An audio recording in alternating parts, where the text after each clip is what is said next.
so much for joining the National Television Network, the Government Information Service. I am Mr. Joseph, alongside Primus Hutchinson, this Thursday, 18 November 2021.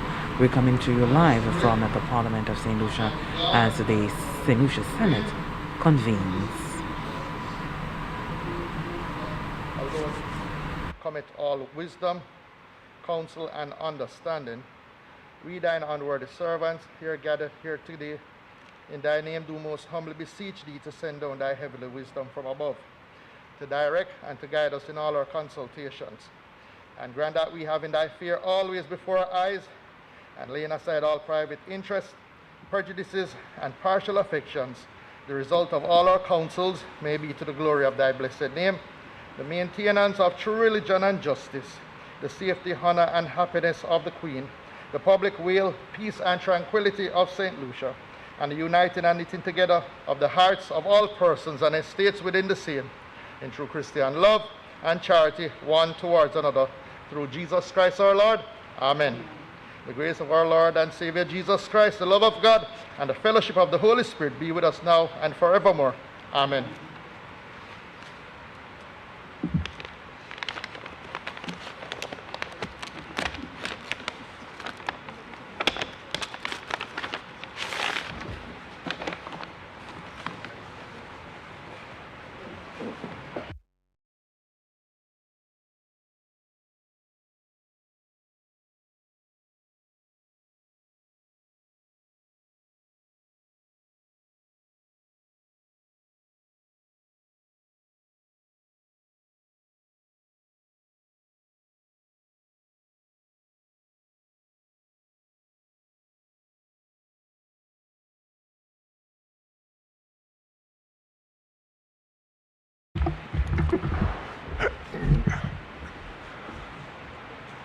Good morning, Senators.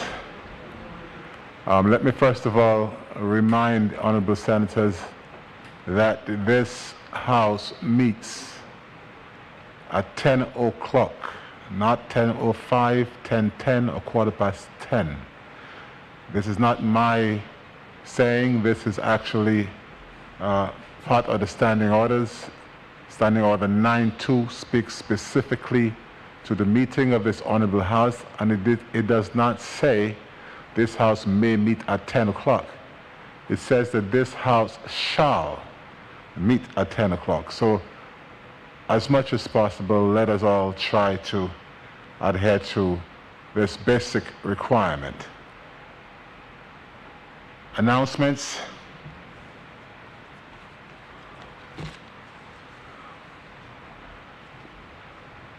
Senators, I have received correspondence from the Speaker of the House of Assembly, who was advised that the following bills were passed in the House of Assembly and is now forwarded to the Senate for its concurrence.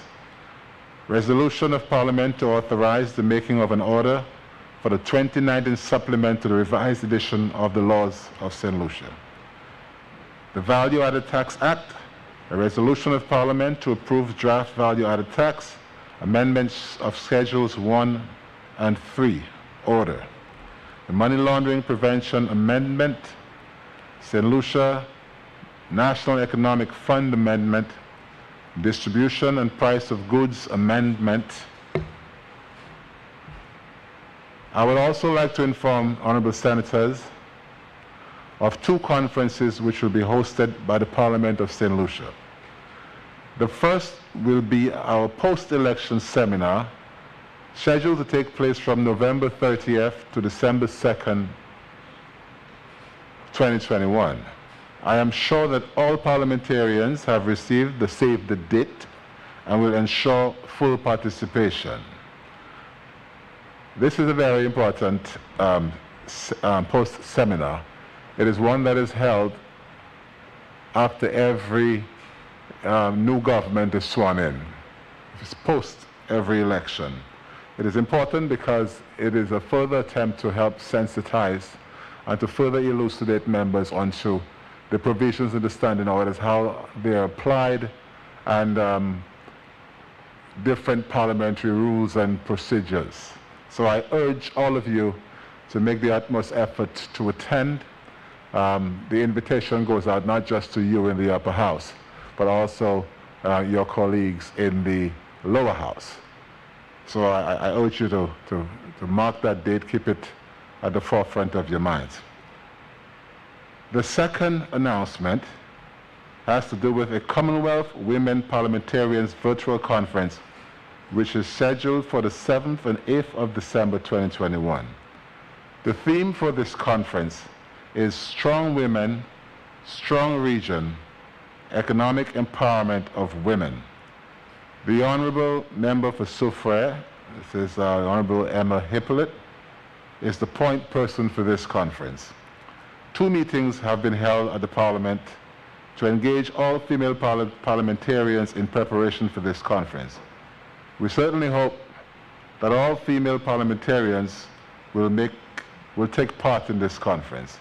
Of course, it is, although it mentions female parliamentarians, the male parliamentarians are equally encouraged to participate. Thirdly, the Speaker of the House of Assembly and myself, we have had discussions and we have decided to appoint a committee to deal with the Parliamentary Commissioner, the Office of the Parliamentary Commissioner. Our Constitution indicates that the Parliamentary Commissioner is in fact a creature of the Parliament. Hence, the name and the reports ought to be scrutinized by the committee, rather than have 2 committees. The Speaker of the House of Assembly and myself have agreed, in keeping with the terms of the standing orders of both houses, to a joint select committee rather than 2 separate committees. We'll be liaising with the leader of government business and the leader of opposition business of both houses to finalize the composition of this new select committee.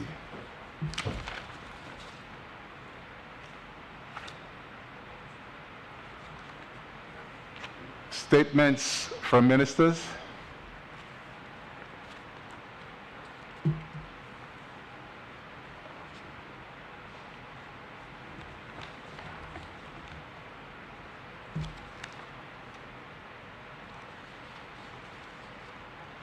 Papers to be laid.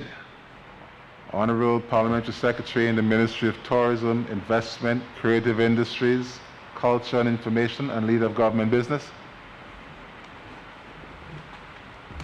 Thank you, Mr. President. Good morning, members. Mr. President, I beg to lay the following papers standing in my name. Statutory Instrument number 124 of 2021, Constitution of St. Lucia, State of Emergency Amendment number 7, Regulations. Statutory Instrument number 125 of 2021, COVID-19 Prevention and Control, Physical Distancing number 10, Order. Statutory Instrument number 126 of 2021, COVID-19 Control and Prevention Protocol, Public Omnibus Amendment number 2, Regulations. Statutory Instrument number 127 of 2021, Tourism Stimulus and Investment, Cap Maison Management Limited, Order. Statutory Instrument number 128 of 2021, Tourism Stimulus and Investment, Anola Villas Limited, Order. Statutory Instrument number 129 of 2021, Tourism Incentives, Fee Gastronomy Caribbees Limited, Order. Statutory Instrument number 130 of 2021, Tourism Stimulus and Investment, National Continental Hotels Limited, Order. Statutory Instrument number 131 of 2021, Micro and Small Scale Business Enterprise, Rainforest Moringa Limited, Order. Statutory Instrument number 132 of 2021, Fiscal Incentives, Innovative Business Solution, Inc., Amendment, Order. Statutory Instrument number 133 of 2021, Fiscal Incentives, Rainforest Moringa Limited, Order. Statutory Instrument number 134 of 2021, Constitution of St. Lucia, State of Emergency Amendment, number 8, Regulations. Statutory Instrument number 135 of 2021, COVID-19 Prevention and Control, Prohibition of Assembly number 9 order, Statutory Instrument number 136 of 2021, COVID-19 Prevention and Control, Physical Distancing number 11 order, Statutory Instrument number 137 of 2021, Tourism Stimulus and Investment, Carib Invest Capital Limited order, Statutory Instrument number 138 of 2021, Tourism Incentive, Carib Invest Capital Limited order, Statutory Instrument number 139 of 2021, Tourism Stimulus and Investment, Hammock Suites Inc., amendment order, Statutory Instrument number 140 of 2021, Legal Profession Eligibility, Vanessa Marie Morgan order, Statutory Instrument number 141 of 2021, Micro and Small Scale Business Enterprises, Opportunity Print and Design Limited order, Statutory Instrument number 142 of 2021, Fiscal Incentives, Opportunity and Print Design order, Statutory Instrument number 143 of 2021, Price Control Amendment number 13 order, Statutory Instrument number 144 of 2021, Excise Tax Amendment of Schedule 1 number 13 order, Statutory Instrument number 145 of 2021, COVID-19 Prevention and Control, Testing and Quarantine number 3 regulations, Statutory Instrument number 146 of 2021, Constitution of St. Lucia State of Emergency Amendment number 9 regulations, Statutory Instrument number 147 of 2021, COVID-19 Prevention and Control, Prohibition of Assembly number 10 order, Statutory Instrument number 148 of 2021, COVID-19 Prevention and Control, Physical Distancing number 12 order, Statutory Instrument number 149 of 2021, Constitution of St. Lucia, State of Emergency Amendment number 10 regulations, Statutory Instrument number 150 of 2021, COVID-19 Prevention and Control, Prohibition of Assembly number 11 order, Statutory Instrument number 151 of 2021, COVID-19 and Control, Physical Distancing number 13 order, Statutory Instrument number 152 of 2021,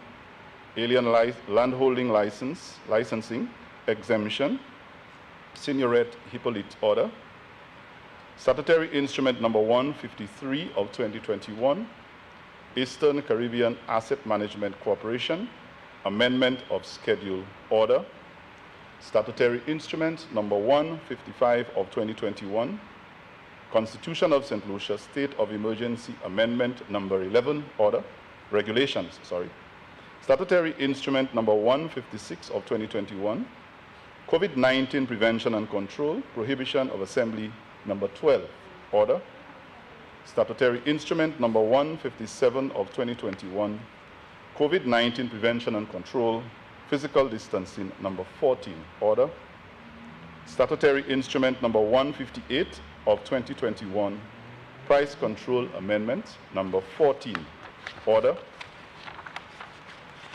Statutory Instrument number 159 of 2021, Excise Tax Amendment of Schedule 1 number 14 order, Statutory Instrument number 160 of 2021, Shipping Accident Reporting and Investigation Regulations, Statutory Instrument number 161 of 2021, Legal Profession Eligibility, Melissa Sancha Modest Singh order, Statutory Instrument number 162 of 2021, Constitution of St. Lucia, Proclamation of Revocation of Declaration of State of Emergency, Statutory Instrument number 163 of 2021, COVID-19 Prevention and Control, Prohibition of Assembly number 13 order, Statutory Instrument number 164 of 2021, Prevention and Control, COVID-19 Prevention and Control, Physical Distancing number 15 order, Statutory Instrument Number 165 of 2021, Price Control Amendment Number 15 Order. Statutory Instrument Number 166 of 2021, Motor Vehicle and Road Traffic Designation of Inspections Order. Statutory Instrument Number 167 of 2021, Elections Register of Elections Validation Order. Statutory Instrument Number 168 of 2021, Price Control Amendment Number 16 Order. Statutory Instrument Number 169 of 2021, Excise Tax Amendment of Schedule 1, Number 15 Order. Statutory Instrument Number 170 of 2021, Legal Profession Eligibility, Rochelle Maria Nichols Order.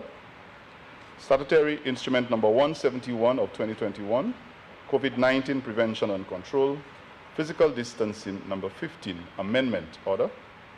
Statutory Instrument Number 172 of 2021, COVID-19 Prevention and Control, Prohibition of Assembly Number 14 Order.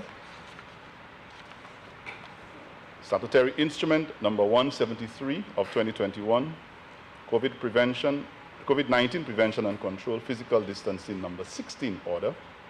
Statutory Instrument Number 174 of 2021, Tourism Stimulus and Investment, Ferdinand International Inc. Order. Statutory Instrument Number 175 of 2021, National Utilities Regulation Commission, Names of Commissioners Notice. Statutory Instrument Number 176 of 2021, COVID-19 Prevention and Control, Amendment of Schedule 2 Order. Statutory Instrument Number 177 of 2021, COVID-19 Prevention and Control, Ticketable Offences Regulations. Statutory Instrument Number 178 of 2021, COVID-19 Prevention and Control, Physical Distancing Number 17 Order. Statutory Instrument Number 179 of 2021, Legal Profession Eligibility, Mekisa Josephine Baptist Order. Statutory Instrument Number 180 of 2021, COVID-19 Prevention and Control, Ticketable Offences Number 2 Regulations. Statutory Instrument Number 181 of 2021, Legal Profession, Law Offices Amendment of Schedule Order. Statutory Instrument Number 182 of 2021, Registered Agent and Trustee Licensing Amendment Regulations. Statutory Instrument Number 183 of 2021, Price Control Amendment Number 17 Order. Statutory Instrument Number 184 of 2021, Excise Tax Amendment of Schedule 1 Number 16 Order. Statutory Instrument Number 185 of 2021, Tourism Incentives, Leroy's Apartment Order. Statutory Instrument Number 186 of 2021, St. Lucia Tourism Authority Board of Directors Notice, Financial Services Regulations Authority Annual Report of 2021. Thank you, Mr. President. Honorable Parliamentary Secretary in the Ministry of Education, Sustainable Development, Innovation, Science, Technology, and Vocational Training. Mr. President, I wish to lay the following paper standing in my name. Statutory Instrument Number 154 of 2021, Styrofoam and Plastic Food Service Containers Prohibition, Amendment of Schedule Order. Motions. Leader of Government Business. Thank you, Mr. President. Mr. President, I beg to move the following motion standing in my name. Be it resolved that Parliament do authorize the Attorney General to make an order to declare that the 2019 Supplementary and Revised Edition of the Laws of St. Lucia, as specified in the order, shall come into force. Okay. Sorry.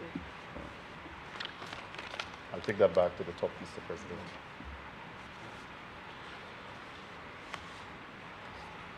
Whereas by Section 10(1) of the revised edition of the Laws Act, Cap 1.07, the Act, as provided by that the revised edition of the laws or a part or parts of a revised edition of the laws shall come into force as the authoritative version of the law on the effective date specified in an order made by the Attorney General.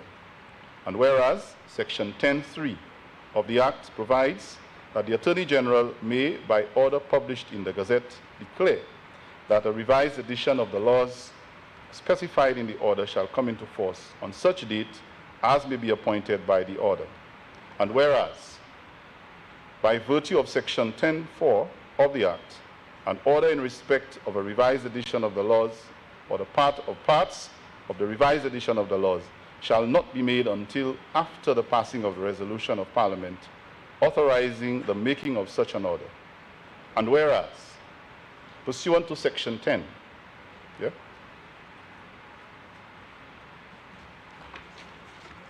So, from there you go down.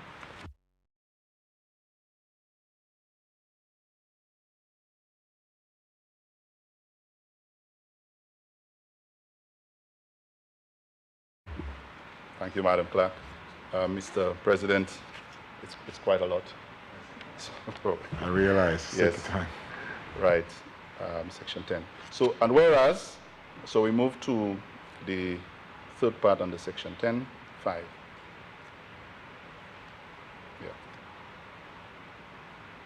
And whereas, by Section 10(3), the revised edition of the Laws Act, Cap 10, is provided that the Attorney General may, by order published in the Gazette, declare that the revised edition of the laws of St. Lucia specified in the order shall come into force on such a date as may be appointed by the order.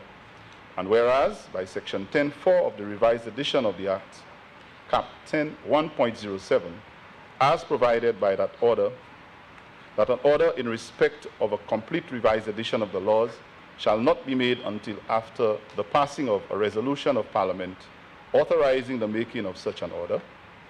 And whereas by Section 13(5) of the revised edition of the Law Act, Cap 1.07, it is provided that a replacement, insertion, deletion, or amendment pursuant to that section shall have no effect unless made in accordance with the order of the Attorney General under Section 10(3). And whereas it is further provided by Section 13(6) of the revised edition of the Laws Act, Cap 107, that a revised edition in whatever format marked with the latest revision date is deemed to be the authoritative revised edition of the Act, to which Section 10(4) applies. Be it resolved that Parliament do authorize the Attorney General to make an order to declare the 2019 supplement to the revised edition of the Laws of St. Lucia, as specified in the order, shall come into force on such a date as may be appointed by such order as an authoritative version of the law.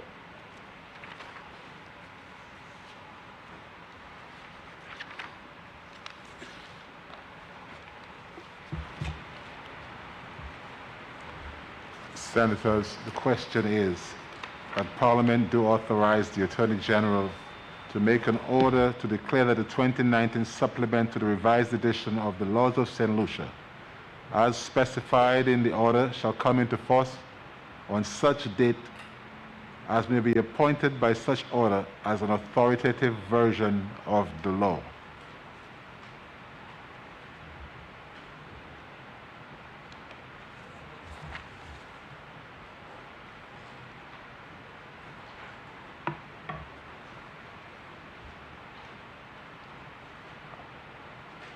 I now put the question. As many as are of that opinion, say aye. As many as are of the contrary opinion, say no. I think the ayes have it. The ayes have it. Motion number 2. Thank you, Mr. President. Mr. President, I beg to move the following motion standing in my name.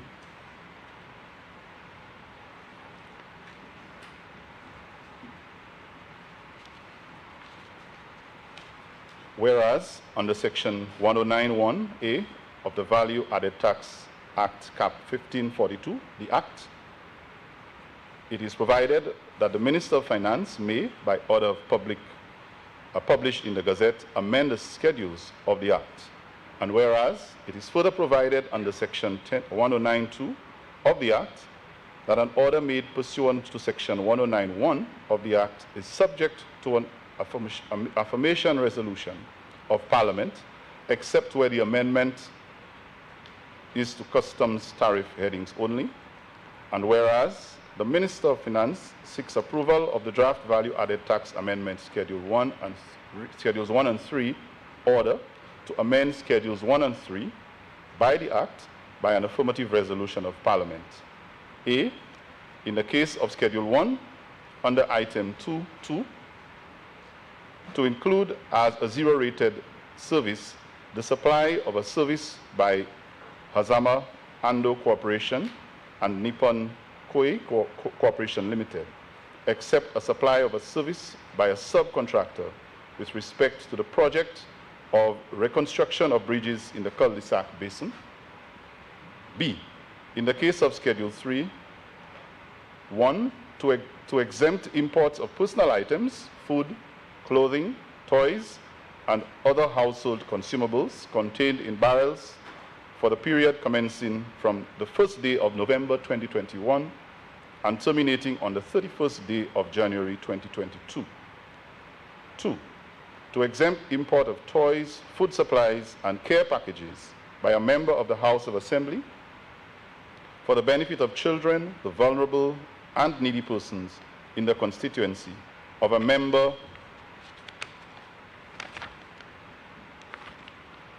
of the House of Assembly for the period commencing the 15th day of November 2021 and terminating on the 31st day of January 2022. 3, to exempt imported goods and services with respect to the project of reconstruction of bridges in the cul-de-sac basin for the period commencing from the 12th day of January 2021 and terminating on the 31st day of December 2022. 4, to exempt the imported vehicles by the MV Logos Hope for the period commencing from the 27th day of July 2021 and terminating on the 31st day of October 2021. Be it resolved that Parliament, by affirmative resolution, approves the draft value-added tax amendment Schedules 1 and 3 order, which amends Schedules 1 and 3 of the Act.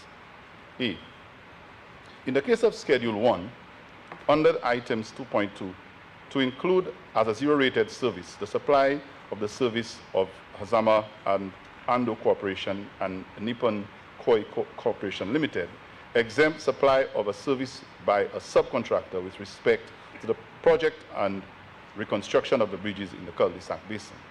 B, in the case of Schedule 3, 1, to exempt imports of personal items, food, clothing, toys, and other household consumables contained in a barrel for a period commencing from the first day of November 2021 and terminating on the 31st day of January 2022.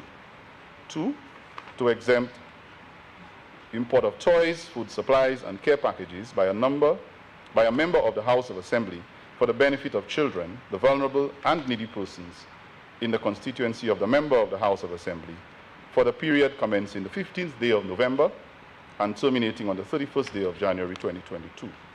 3, to exempt imported goods and services with respect to cul-de-sac basin for the period commencing from the 12th day of January 2021, 2021, and terminating on the 31st day of December 2022. And 4, to exempt the imported vehicles by the MV Logos Hope for the period commencing from 27th day of July 2021 and terminating on the 31st day of October 2021.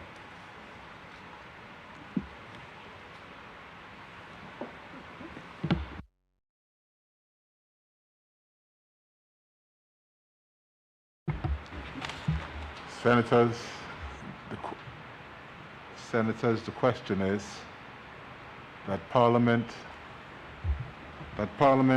by affirmative resolution, approve the draft value-added tax amendment of Schedules 1 and 3 order, which amends Schedule 1 and 3 of the Act. A. In the case of Schedule 1, under Item 2, Subsection 2, to include as a zero-rated service the supply of a service by Hazana Ando Corporation and Nippon Koi Company Limited, except a supply of a service by a subcontractor with respect to the project for reconstruction of bridges in the cul-de-sac basin. B. In the case of Schedule 3, 1. To exempt imports of personal items, food, clothing, toys, and other household consumables contained in barrels for the period commencing from the first day of November 2021 and terminating on the 31st day of January 2022. 2. To exempt imports of toys, food supplies, and care packages by a member of the House of Assembly for the benefit of children, the vulnerable, and needy persons in the constituency of the member of the House of Assembly for the period commencing from the 15th day of November 2021 and terminating on the 31st day of January 2022. 3. Value-Added Tax Act Resolution of Parliament to approve draft value-added tax amendment of Schedules 1 and 3 order. 3. To exempt imported goods and services with respect to the project for reconstruction of bridges in the cul-de-sac basin for the period commencing from 12th day of January 2021 and terminating on the 31st day of December 2022. 4. To exempt the imported vehicles by the MV Logos Hope for the period commencing from the 27th day of July 2021 and terminating on the 31st day of October 2021.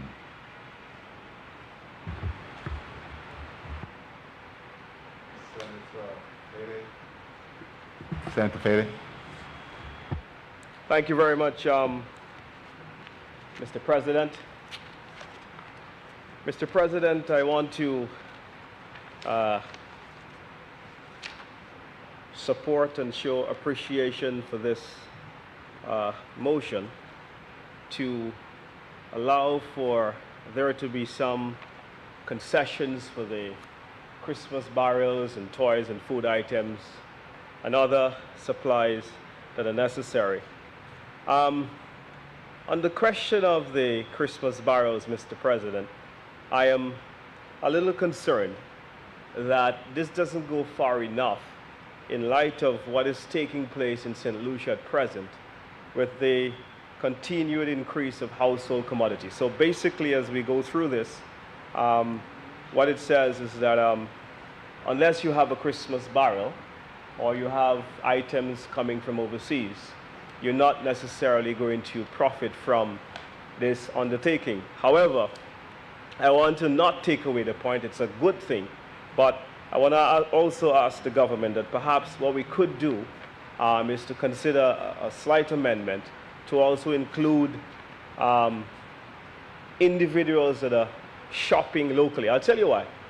Mr. President, the hardship of many families as you go through St. Lucia is a very real situation, in that the global situation now is having untold impact on the cost of shipping and importation of food and other household items. So when we think of the price of a container now, when we think of the price of building materials for people who want to spruce up their homes for Christmas, a sheet of plywood is now $180, one hardware store quoted.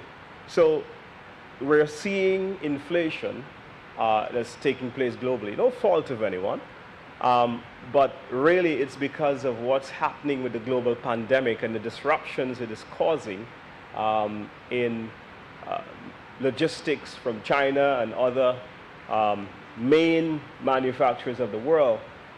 It is already having a very strong knock-on effect on what is taking place in St. Lucia. So I want to really beg the indulgence of the government side, perhaps in the interest of those individuals who will not be benefiting from the food supplies and the toys, that maybe some consideration could be given for at least food, so that we can buffer the hardship that is being felt in the local environment.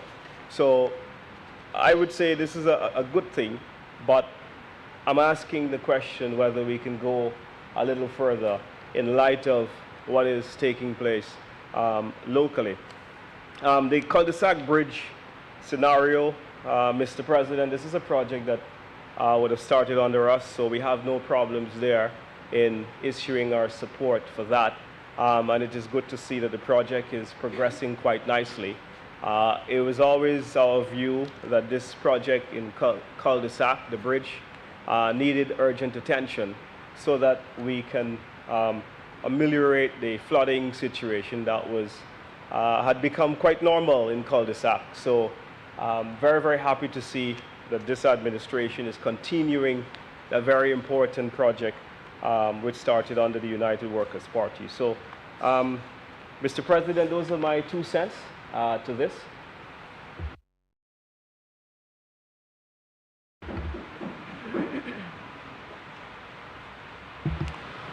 Senator Shibari.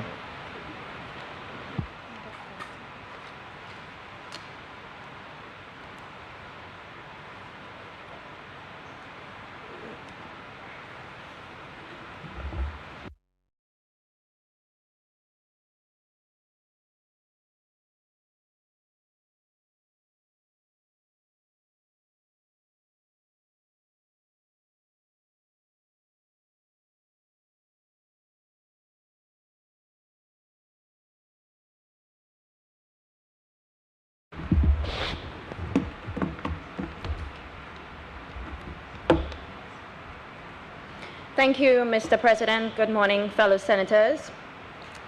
Mr. President, I rise to make my contribution to this exemption, this VAT exemption. We understand that this has happened before, but Mr. President, I am standing because I know that this is still very much appreciated by our people, the people of St. Lucia, who look forward to this exemption on an annual basis. Under Schedule 1, we see that the VAT exemption has been applied to a project that the member opposite just mentioned that the St. Lucia Labour Party did not stop. Unlike what they have said in the past that we came in and we stopped all projects, this is a simple example of the St. Lucia Labour Party understanding the big picture. And of course, this exemption has applied to this organization. But I want to make particular mention to the fact that this time people need to purchase items for their loved ones, even for personal use. And this exemption in the form of the barrels coming down to St. Lucia, some may look at it as trivial, as something small.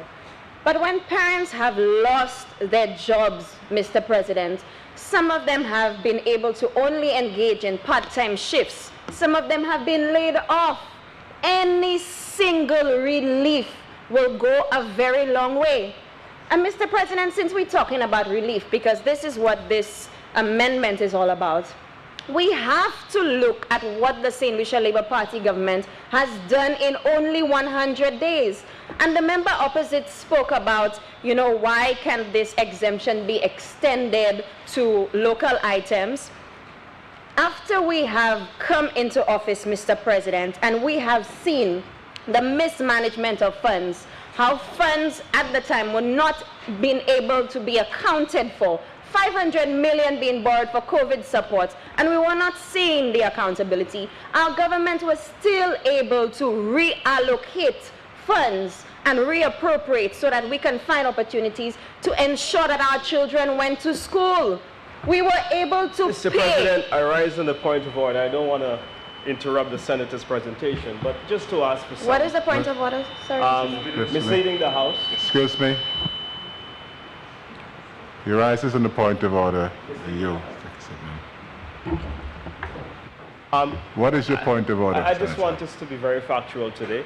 The point of order that we borrowed 500 million for COVID support. If there is some documentation... You said you rise on a point of order. Yeah, she's misleading What the House. is The it? government What did is not it? Excuse me, sir. borrow 500 million. Senator, Yes, sir. I will speak. You will listen. You will listen. I will allow you to speak, but when I speak, we both can't speak at the same time. Very well, Mr. President. You carry on. What is your point of order? The senator is misleading the House, as I've stated. Clarify. So, in her presentation, she stated that the government borrowed 500 million for COVID support. Unless she can provide evidence to substantiate that point, it just cannot hold as a statement of fact. Continue, Senator.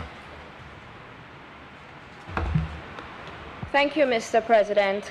So as I was saying, since we are here speaking about relief, I just wanted to highlight, because I do believe that this is not trivial. It is very important as it relates to how this government has been able to cushion the social and economic impact on the lives of many St. Lucians. In 100 days, Mr. President, we were able to offer 2.6 million in facilities fees that have been paid for 14,180 primary school students, 10,760 secondary school students.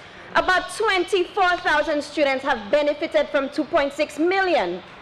1.6 million in educational assistance to 2,500 households.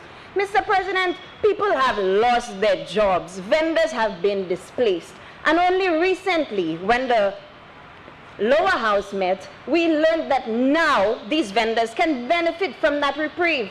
Now their bills are being able to be paid. And previously, we saw none of that being done, Mr. President. The member is speaking of how, we need to do more. We never saw it 3 months ago when the situation was still the same. We did not see that. So we cannot take these things lightly in terms of economic support, Mr. President.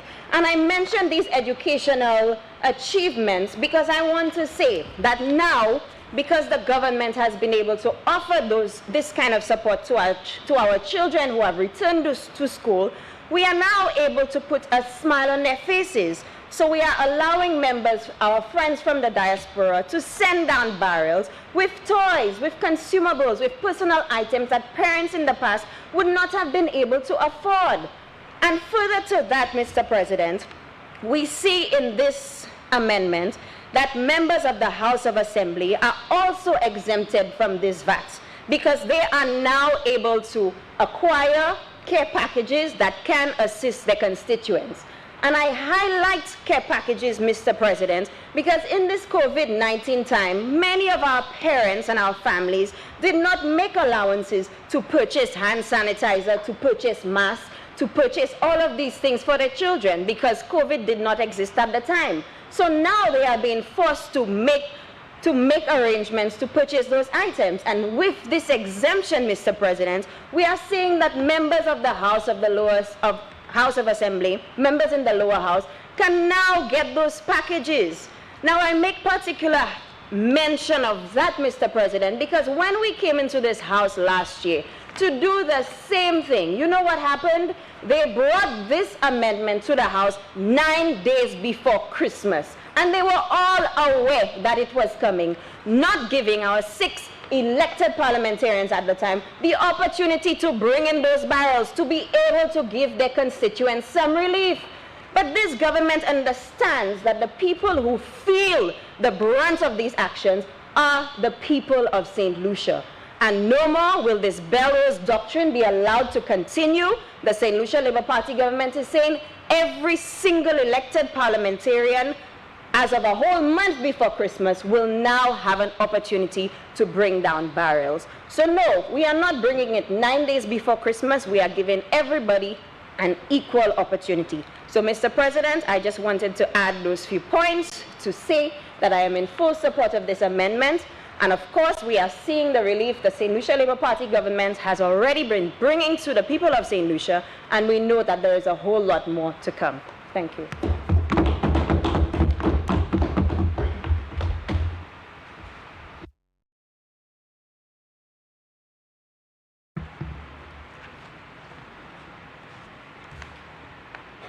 Senators, The question is that Parliament, by affirmative action,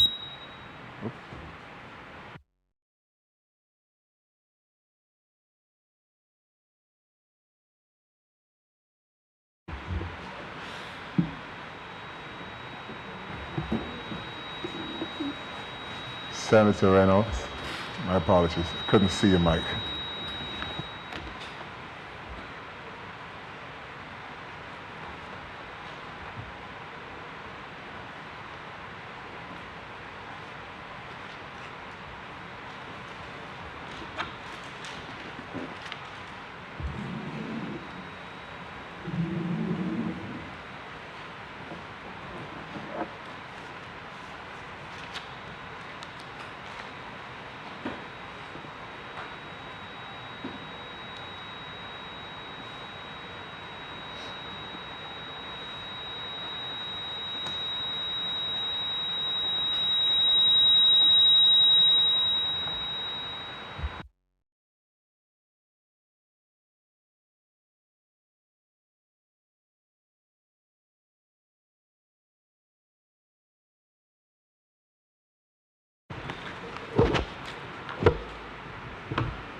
Thank you very much, Mr. President.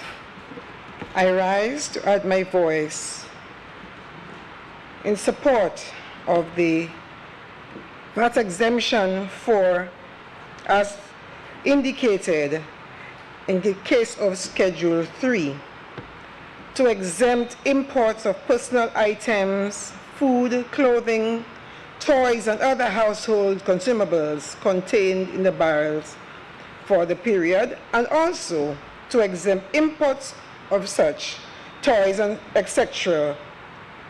by a member of the House of Assembly for the benefit of children, vulnerable and needy persons. Mr. President, I want to note that we speak of benefits for families, children, vulnerable people, needy people of this country. The items being brought in not exceeding $2,500. 2 barrels per family, Mr. President.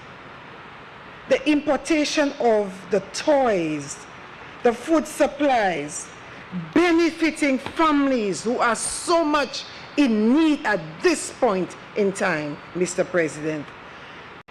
It would be so beneficial to them when it was not COVID times, but the COVID situation has exacerbated the situation in this country.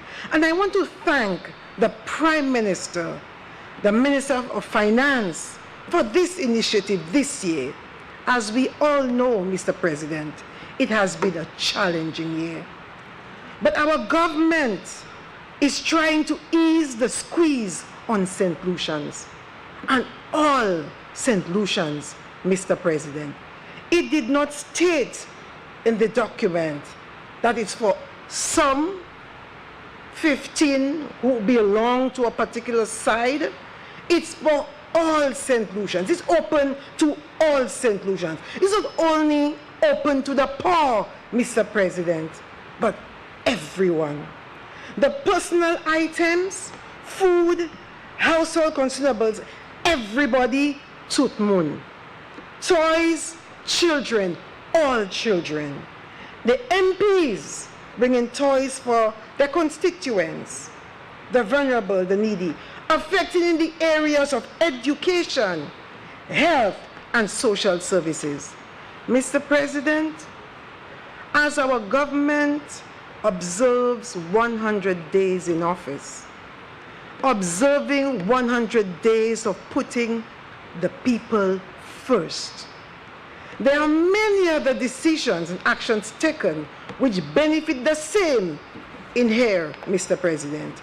Families, children, vulnerable, and the needy. I ask your indulgence, Mr. President. The facilities fees touched families, touched children. The 500 bursary for all Form 1s touched children, touched families.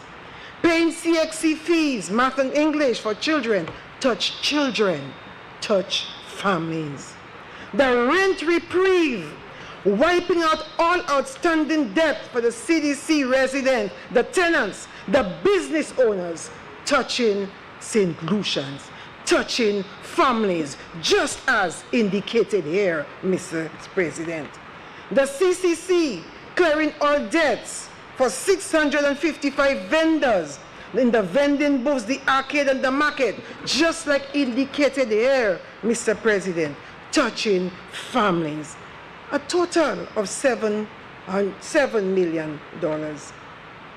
Just like residents of Talvan and Paris lands getting now the lands at $2.50 a square foot after living there for over 25 years, touching families, touching needy, touching vulnerable. Improved, and there are other benefits, Mr. President, like I indicated, across education sector, the health sector, and the social services sector, housing sector, you name it. I don't want us to only limit into the small picture of just the exemption on the barrels, but there are other initiatives, other policy decisions taken that have affected and continue to affect the lives and livelihoods of the St. Lucian population. For example, Mr. President, the improved or increased testing capacity at the lab, the expansion of the COVID management center, securing the 30 oxygen concentrators, increase the number of the tracers, the contact tracers, deploying mobile vaccination program early to target elderly and shut-ins. I stand in a point of order. I rise in a point of order. You rise in a point, yes. Yeah, section 37, contents of speeches. It clearly reads, Mr. Speaker, and we're all guided by the standing orders, even you, Mr. President, of these halls. And it states that subject to the provisions of these standing orders, debate upon a motion, bill or amendment shall be relevant to such a motion, bill or amendment.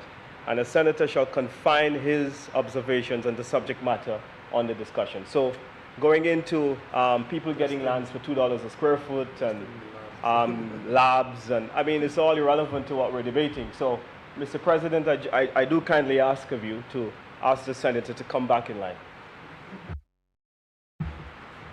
Thank you, Senator Fede. Whilst the standing orders do shed light on your submissions, I think it is also within the discretion of the chair to allow a degree of latitude if it be so fitting. Your point is well taken, but I note that, and I've been listening quite attentively to what the Honorable Senator has been speaking about, linking what is intended in the motion to other acts that has been done before. I'm guided by what you said. Senator Reynolds, I want to tell you, I have allowed you great latitude, and I would advise you to come back a little more in line to the motion at hand.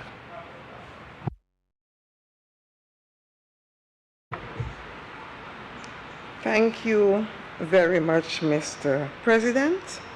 As I indicated previously, what is indicated here in this document, it is intended, or the decision is intended to give reprieve to the people of St. Lucia at this critical juncture as we continue to battle through COVID-19. The toys being brought in, Mr. President, is to help children return to happiness, is to uplift them emotionally, psychologically. The care packages is to help with the health of the population, the sanitizers, the masks, to help with the vulnerable, the food items, to help with vulnerable and other needy persons. And I was again linking, Mr. President, how other decisions affect children psychologically, socially, their families, economically, the vulnerable, helping them get through this period of COVID. And as we mentioned, Mr. President, I want to mention two more, Mr. President, if you will allow me. The Wi-Fi system being installed at the respiratory clinic.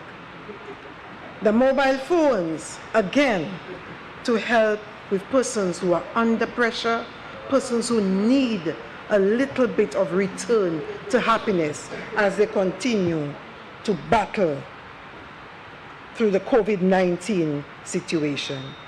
Families, children, elderly, the needy, putting people first. I support fully, Mr. President. And as I close my presentation, I wish to close on a high note, and that is to celebrate our high jumping queen, Miss Laverne Spencer. After 23 years of carrying the flag for Fair Helen, she retires as Commonwealth champion, Central America and the Caribbean champion, Pan American champion, North and Central America and the Caribbean champion, a champion of champions from my country, from my constituency of Babonneau, the SLHTA Goodwill Ambassador, 4 times going to the Olympic Games, a university graduate with a degree in health promotion. Mr. President, I look forward to the grand salute, the honoring of our high jumping queen. As a proud St. Lucian, as a proud Babonite, a gem from Babonneau, I salute her.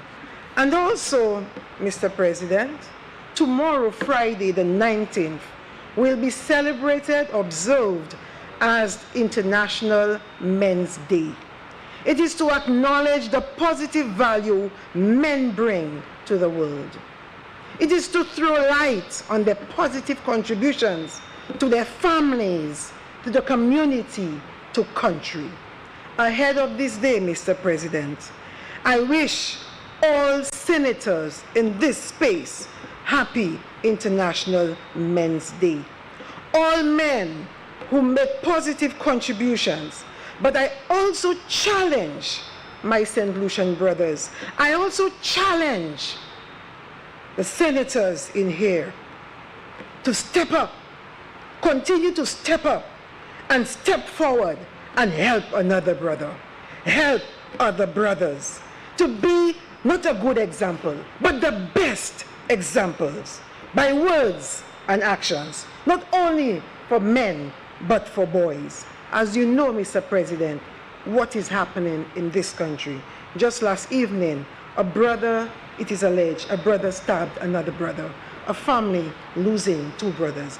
I challenge the senators in here and the men outside to make a difference, to be the change that they want to see in the world. Justice, peace, one love. Thank you, Mr. President. Honorable Senator, I want you to note that I gave you considerable leeway and latitude during the making of your submissions. The last 2 submissions, I would advise you to do so during the announcement stage of our proceedings and not during that stage. Leader of Government Business. Thank you, Mr. President. I will also be guided by that last. Mr. President, having listened to the contributions of the members since the motion was presented, I just wanted to make a few brief notes, brief points on the presentations and what I think just needs to be emphasized as we close this motion. Mr. President, the exemptions as provided in this motion basically address a very fundamental principle that this government operates under.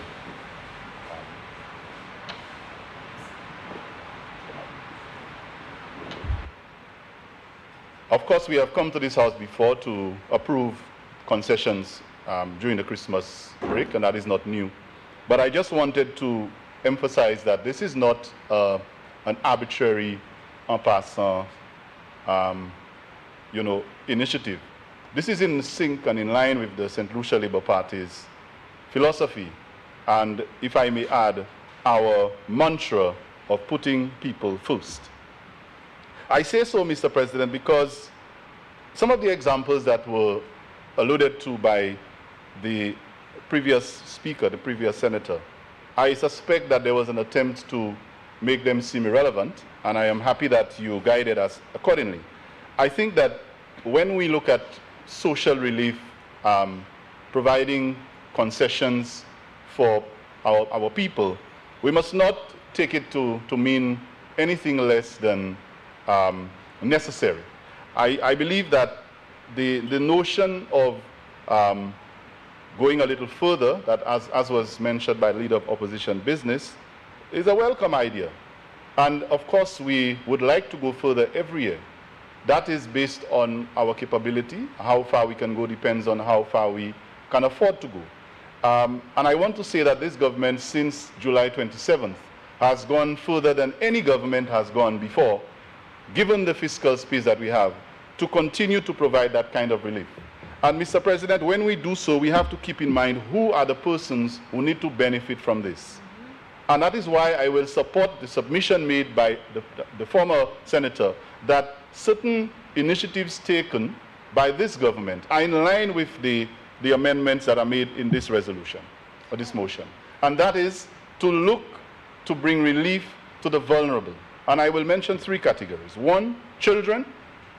Everyone in this Senate will agree that children are among the most vulnerable in the society.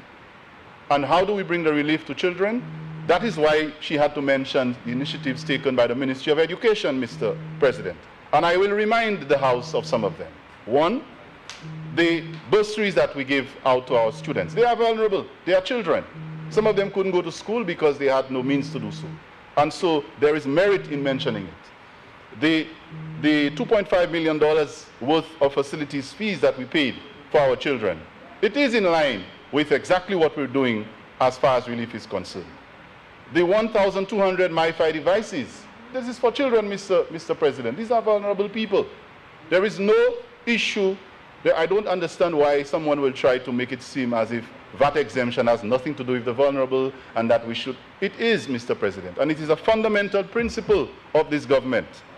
Mr. President, I go further to say the procurement of 8,000 devices for children that this government, when this opposition went in government, stopped.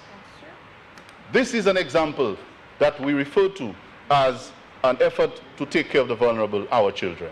So I can understand why they become very uncomfortable, Mr. President, when we remind them of some of the initiatives that this government has taken in the last 100 days. It is not arbitrary. It's part of an overall approach to providing social security and social safety to our people. Mr. President, another set of people who are very vulnerable would be the elderly. They are the ones that have suffered most, perhaps, since COVID. And when we give concessions to barrels, it allows their family members from abroad to be able to send them a little something to assist. Some of them are in the care of relatives who have nothing to give them. And so the elderly is another vulnerable group. And the third and final one, Mr. President, that I want to allude to is the sick, those who are not well. And the speaker before me made reference to the health sector, and the member tried to make it seem irrelevant. Mr. President, any initiative that is taken to improve health and strengthen health care is in line with social protection. And that is why it is relevant to this particular motion, Mr. President. So when the government mentions improvement of providing relief by giving the health department oxygen concentrators, it is relevant.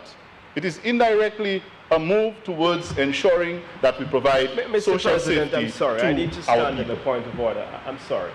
Mr. Speaker, Mr. President, and I repeat again, What is, the member what are you is objecting to? in Standing Order 37, which speaks to the topic and the motion and all of us ensuring that we adhere to these standing orders, we're seeing quantum abuse by the members. And we have to set the example, Mr. President. We're not saying that what the member wants to say is not irrelevant, but the motion is absolutely clear.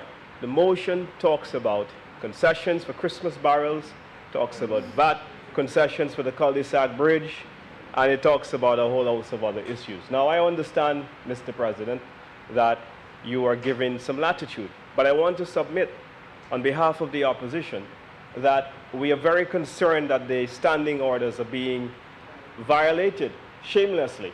And so, Mr. President, if the opposition needs to find some way to embellish their disastrous 100 days, they can do so in another forum. But let us at least, Mr. President, keep the standing orders. Senator. It is important. Senator, please. Yes. Sit down. Thank you. You made your point, and I responded early on, and my response is pretty much the same. The senator, the leader of government business, rose during his rebuttal, and he explained the linkages to the motion that has been described, that has been debated. The linkages. He needs to be given a certain degree of latitude to do so. If he goes overboard, I would definitely step in and inform him that he is. We cannot debate in a vacuum. Likewise, had it been you debating and you wanted some latitude, it is within my discretion to offer you some latitude. So the chair, I have decided, as I mentioned early on, to allow the members some latitude to make his point. It is not totally different. What is being debated is not totally different or contrary to the motion at hand. They are related. And so I see merit. And so I allow him the discretion to continue. Please Very do well. that. Yeah, very well, Mr. President, but I just want to place on the record that the standing orders, What do your eyes on now? we are having a discourse, you and I. No, we're not having a discourse. We're having a discussion. Could you sit down, please? No problem. Very well, Mr. President. So what you're basically saying you is sit that down, the opposition should not have a choice. Senator, you do not have the floor. Of the Senate. Senator, you do not have the floor. Please sit down. I want to lay this on record, Mr. President, notwithstanding your own opinion, that I for disagree the last with that. time, sit down, please.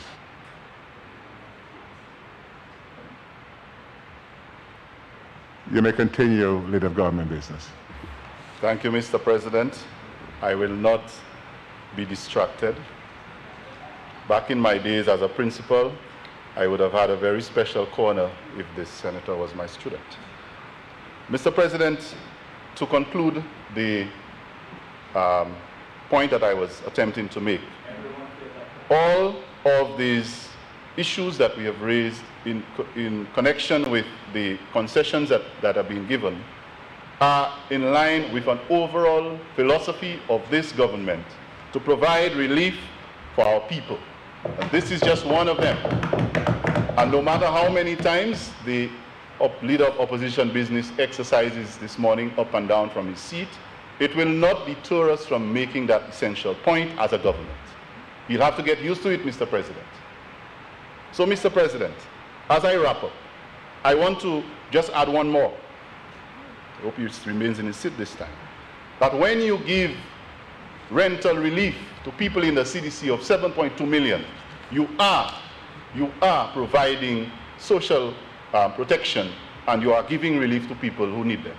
So, Mr. President, I think the point has been made that this government, the government that won an election on the mantra of putting people first, the government that has a conscience led by a Prime Minister who understands the plight of our people, is going to continue to give such concessions and such relief.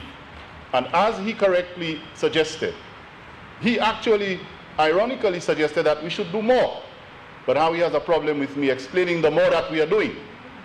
What I'm saying there, Mr. President, is explaining the more that we are doing. He asked for more, I gave him more, and it was too much for him. Mr. President, let me end by saying that this government will continue to do those, take on these initiatives as long as they bring relief to our vulnerable, be it children, be it the sick, be it the elderly, or any other St. Lucian who needs that type of assistance. I thank you, Mr. President.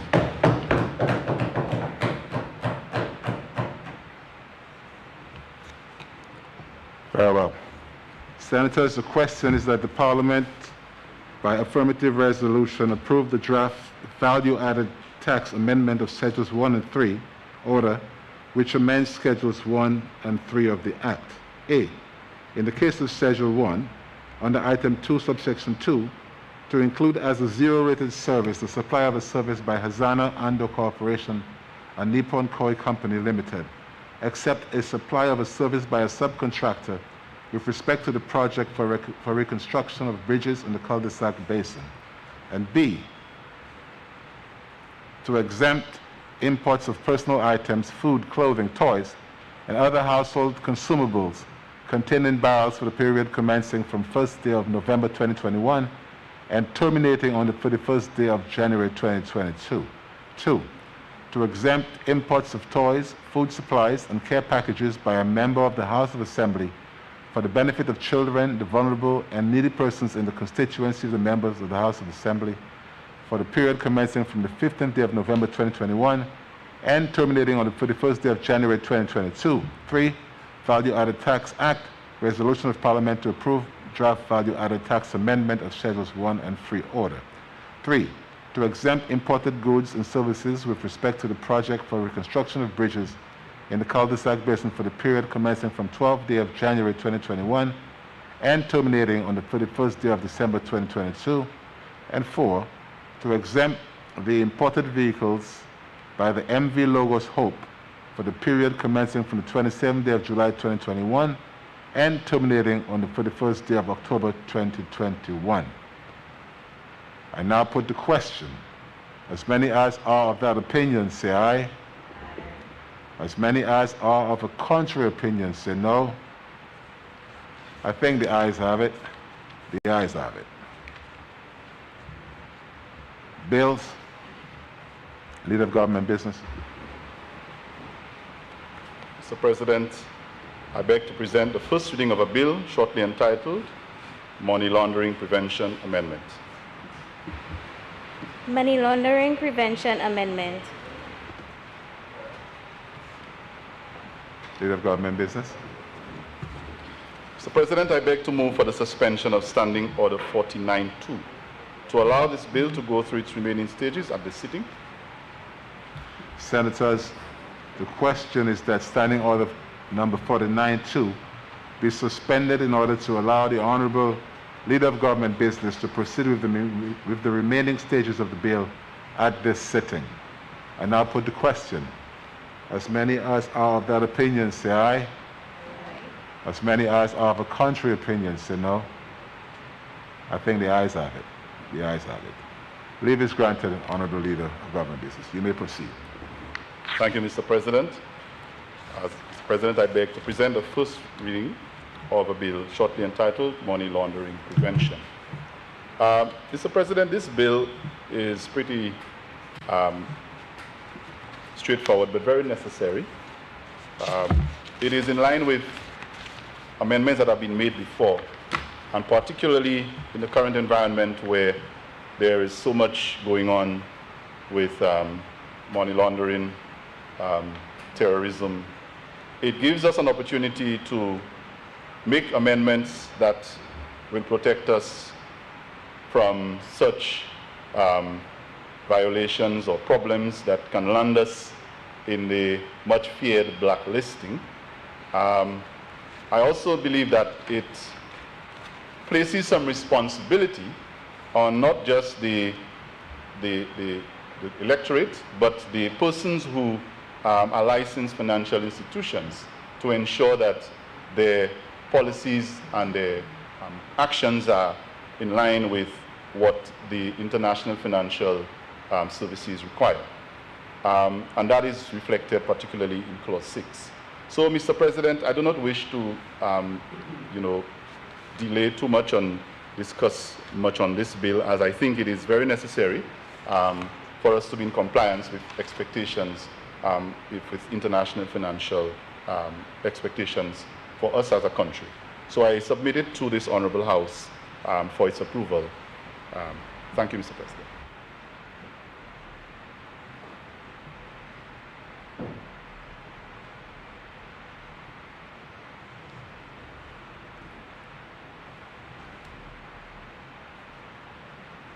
Senators,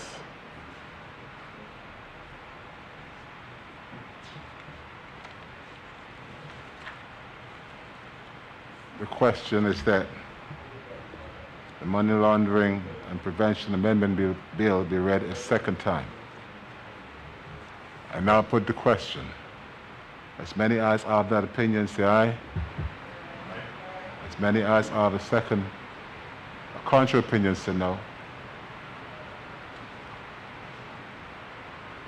I think the ayes have it. The ayes have it. Mr. President, my light is on.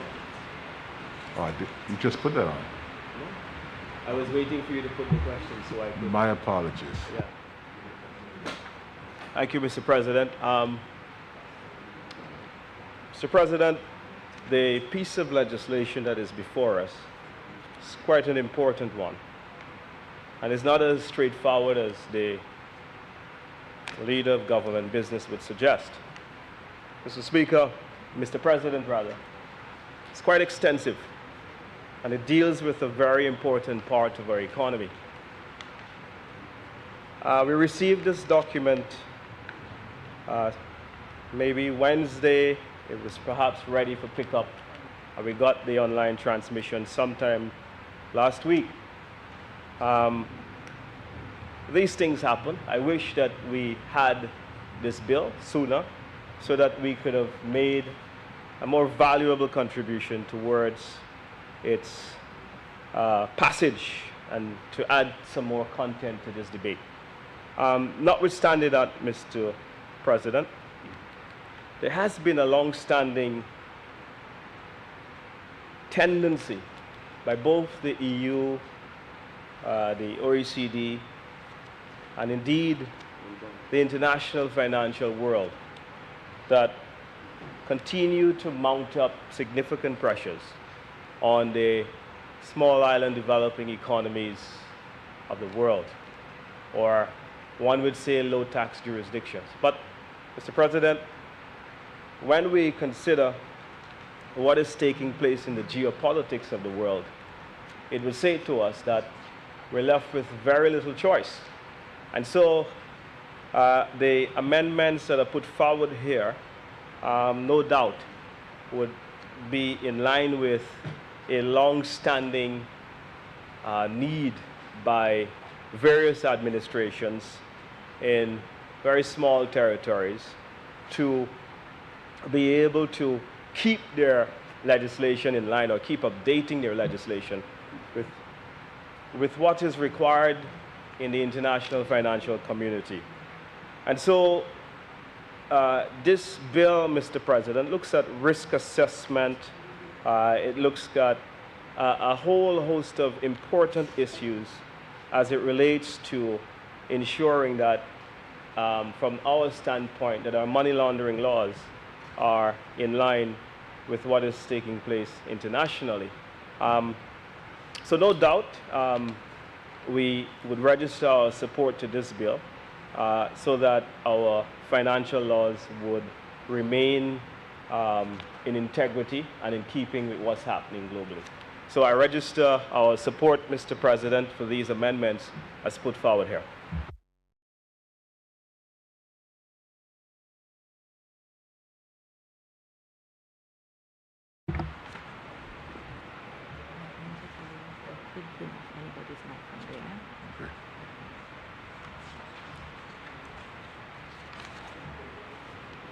So, Senators, again, the question is that the Money Laundering Prevention Amendment Bill be read a second time and passed.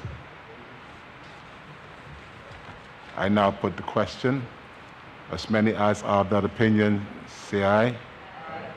As many as are of a contrary opinion, say no.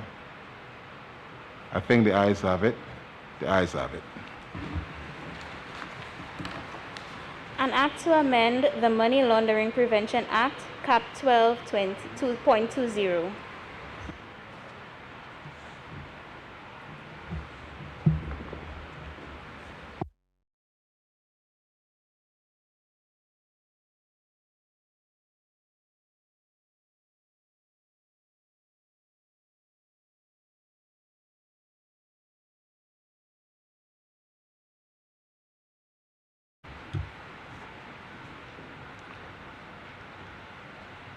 Clause 2. Interpretation.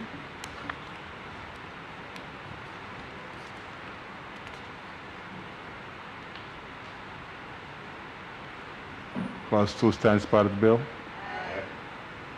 Clause 3. Amendment of Section 2. Clause 3 stands part of the bill.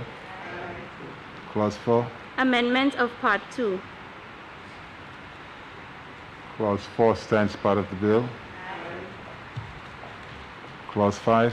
Insertion of new Part 2A. Clause 5 stands part of the bill. Clause 6. Amendment of Part 3. Clause 6 stands part of the bill. Clause 7. Amendment of Part 5. Clause 7 stands part of the bill. Clause 8. Amendment of Part 6. Clause 8 stands part of the bill. Clause 9. Substitution of Schedule 2. Clause 9 stands part of the bill. Clause 10. Insertion of new Schedule 3. Clause 10 stands part of the bill. Clause 1. Short title.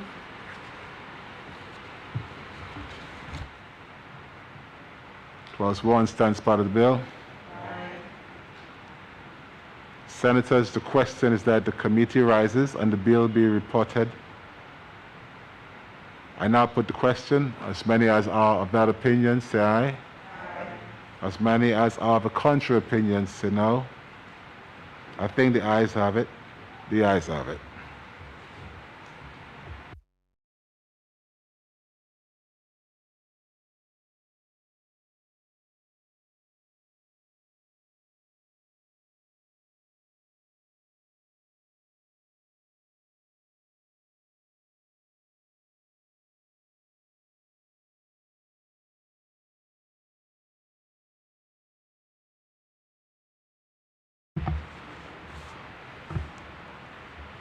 Senators, I beg to report that the Money Laundering Prevention Amendment Bill went through committee stage without amendments. Leader of Government Business.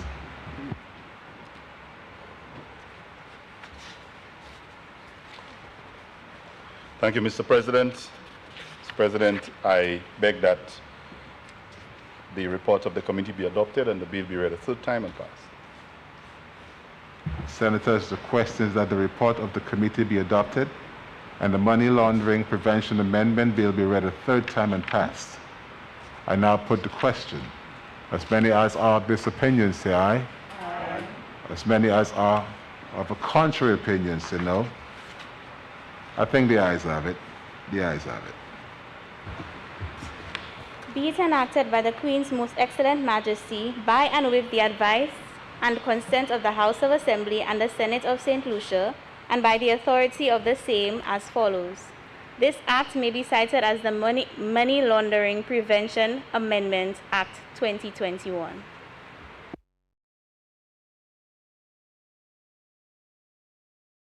Leader of Government Business. Mr. President, I beg to present the first reading of a bill shortly entitled St. Lucia Economic Fund Amendment. St. Lucia National Economic Fund Amendment. Leader of Government Business.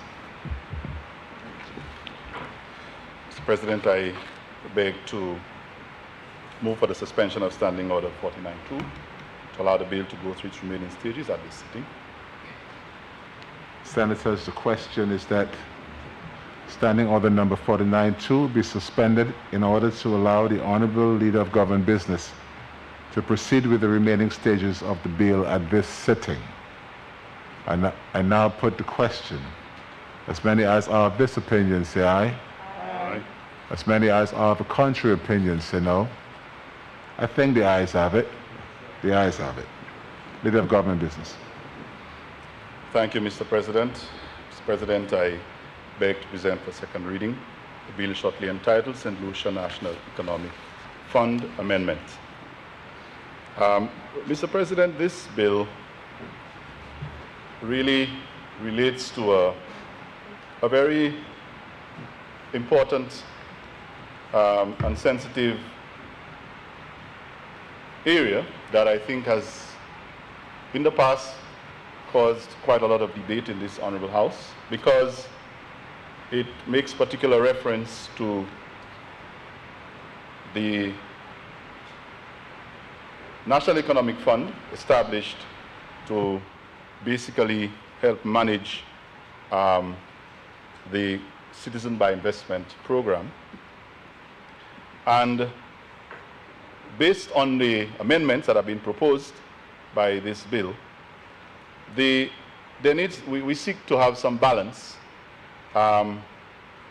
because, first of all, there is structure in the way we manage those resources.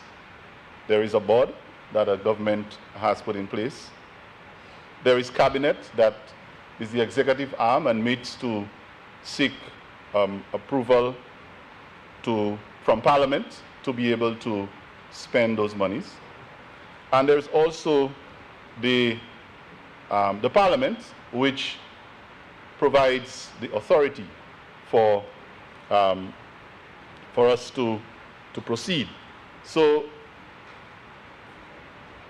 in trying to strike that balance, Mr. President, it is important for us to note that in these funds there is, as we know, a cash donation component, which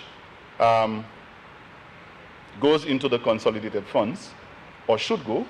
And there is also the other component, which is issued by way of bonds. Mr. President, this amendment allows Cabinet the ability to be able to seek or to seek the board's approval to use or borrow these monies and to be able to make use of it and make a minor adjustment to the act that excludes or deletes a particular clause, and that is to allow the cabinet to be able to not authorize the spending, but to be able to get the approval of the board. And I think that is key, because the CIP board is the final authority that decides what is approved. So I believe that there is quite a lot of discussion that may have gone on about this. It is clear for us to explain that the CIP board's authority remains, despite perceptions that state or that suggested otherwise. So what we are here to do, Mr. President, is to ensure that the amendment is made to allow for that, that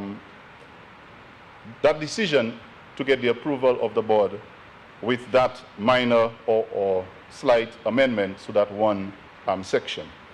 I know that there is quite a lot that has happened in the past with the discussion on CIP that have raised a lot of questions. And in this environment, when you seek to market and get international community to purchase your units, if we like, there must be some measure of caution. And that is why we believe that it is not just important to be able to obtain CIP money, but also to be able to have proper accountability when those monies are used. And this government's intention is to ensure that these funds are not used in the way that they were, or in the way that they intended to be used previously, and that as we go forward, we will be providing St. Lucians with quite a lot of information on some of what the government intends to do with those funds. So, Mr. President, I seek Parliament's approval for that amendment to be made and hope that we can proceed without any undue objections or confusion. Thank you, Mr. President.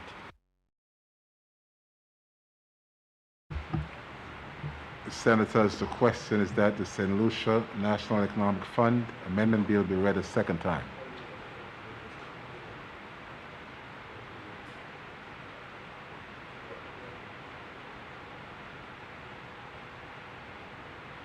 I now put the question. As many as are of this opinion, say aye.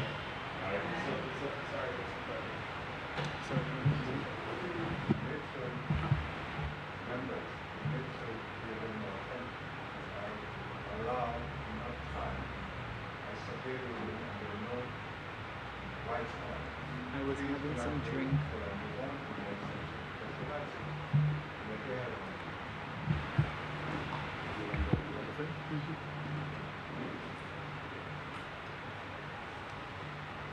Can I have the podium, please?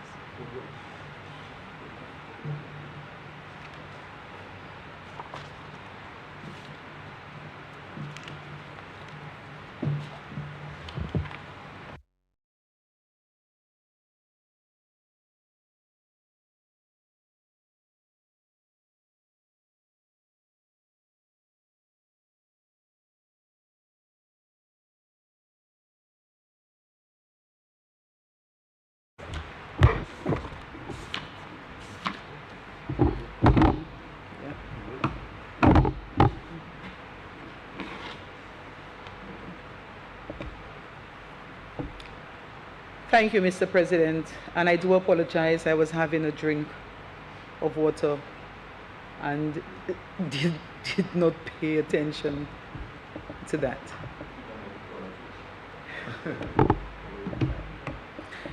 Mr. President, the purpose of the bill for which concurrence of the Senate is being sought was to amend Section 4, Paragraph 1E of the St. Lucia National Economic Fund Act by deleting the words or clause, and I quote, "that is not considered recurrent in nature," so that the Act makes it abundantly clear that a function of the Economic Fund is to provide monies for a purpose approved by Cabinet. Now, we are aware, Mr. President, that this bill has gone through 3 readings during the sitting of the lower house on Tuesday. So I am very much aware that the arguments that will be advanced by members on this side of the house may not have much weight. However, it is important, Mr. President, that the people of St. Lucia, those who are listening, viewing, those who have not fully understood the bill, can develop an appreciation for the reason why the fund was established and the underlying danger in this amendment.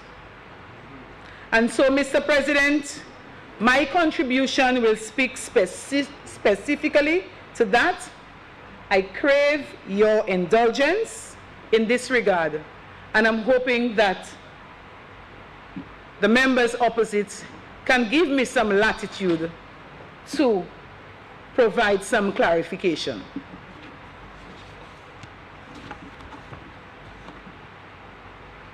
I will start by looking at the reason for establishing or starting up this economic fund.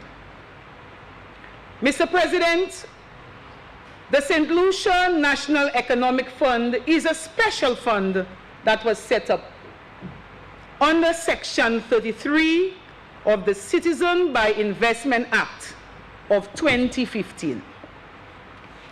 The program gives qualified investors from around the world an opportunity to live, to work, and explore the beauty of our sweet Helen of the West in exchange for a St. Lucian passport and other benefits. Investors who meet the requirements are mandated to make a monetary contribution to the economic fund, buy real estate, or invest in a business. This program, Mr. President, is a novel way to monetize government assets, a new way of generating revenue for the country. And we are all aware, Mr. President, that St. Lucia is not the only country with such a fund. Countries like Grenada, Antigua and Barbuda, Dominica, they went before us. And in each case, the funds are used for specific purposes, including financing of government-approved projects in various sectors.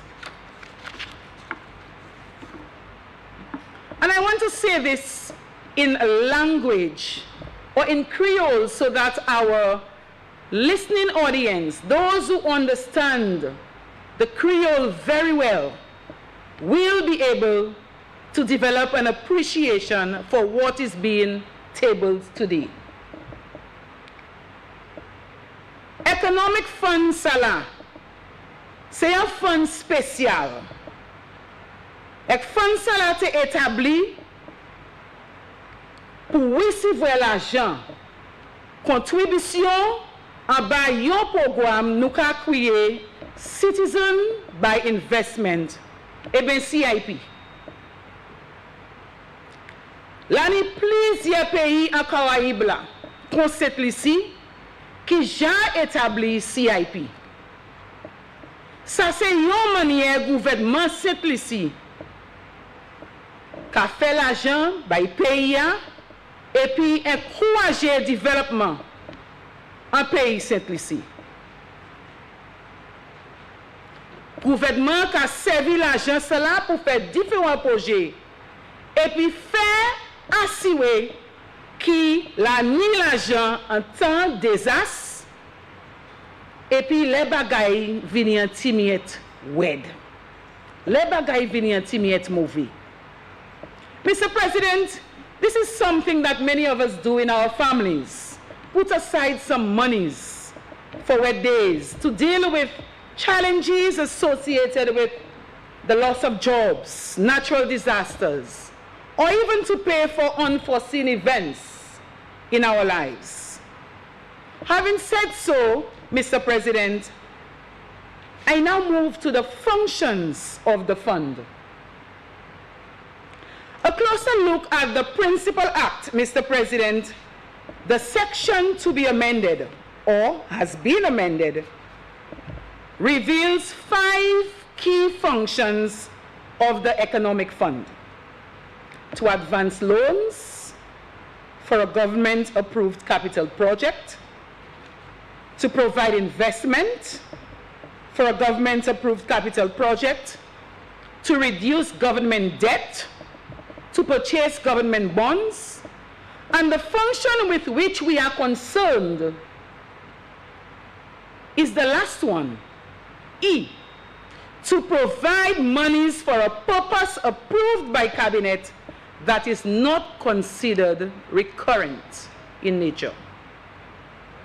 Mr. President, I want to draw members' attention to the simple fact that deleting the clause from that last function, and I quote, that is not considered recurrent in nature, can negatively impact the ability of the Economic Fund and the board to effectively perform its other 4 functions, and also to establish and maintain a sinking fund, a subcomponent of the Economic Fund, which in our conventional parlance is established for wet days. It is my understanding, Mr. President, and if this is not in keeping with the intention of the Act, perhaps members opposite or the leader of government business can clarify that the clause not considered recurrent in nature serves as a restriction or caveat with regard to the provision of monies for purposes approved by members of cabinet. Mr. President, the word recurrent means happening again and again, twice, 3 times, many times, occurring repeatedly. And so, Mr. President, this clause ensured that the board exercises fiscal prudence in the way in which it manages the monies and the affairs of the fund. Deleting the words, and as I said, I quote, that is not considered recurrent in nature, is an invitation, Mr. President, to reckless and irresponsible spending of the monies of the Economic Fund. This is dangerous. Although we have heard that the leader of government business has indicated that in the coming months that the government will provide a report to the people of St. Lucia to indicate how the monies will be spent, we still believe that this is dangerous. So there is now no caveat, no caution, no restriction, no checks and balances. Cabinet now can at their own politically motivated whims and fancies make requests for those funds, push their hands into the Economic Fund, whether the purpose is recurrent, that does not matter anymore. And we trust this kind of amendment at this point in time. Where is the accountability and transparency that the members have been clamoring for and claim that is the priority of this government? But you know, Mr. President, I understand. I understand the desperation of this government to fulfill some of the promises made during the election campaign. Should I ask whether there is a need and an urgent need to reimburse or compensate friends and cliques who invested substantial amounts in the election campaign in buying votes? However, Mr. President, yes, if at all this is the underlying motive, we need to understand, Mr. President, that this is not the purpose for which the fund was established, and so it should not serve as a means by which those promises can be facilitated.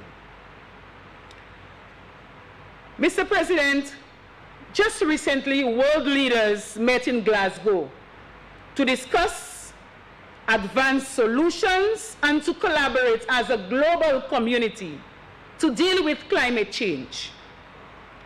A very serious phenomenon that if paid a blind eye or a deaf ear to, can wipe away our small island, including many others in the region and around the world. We are cognizant, Mr. President, of the debilitating effects of climate change and its impact on our small developing economy. The recent natural catastrophes in Dominica, and St. Vincent, as well as some of the few unexpected storms and hurricanes experienced in St. Lucia in recent times, have taught us valuable lessons and have underscored the need for us in St. Lucia to ensure that there is adequate monies in the sinking fund. So when, not if, Mr. President, not if, when natural disasters strike or during fiscal crisis, the government of this country can continue to pay its debts, and the people of St. Lucia can obtain some measure of relief to cushion the adverse impacts of disasters and crises through the economic fund. And so, Mr. President, inclusion of the clause prior to the amendment served as a means of protection from squander and to ensure more judicious spending at a time when the monies are most desperately needed.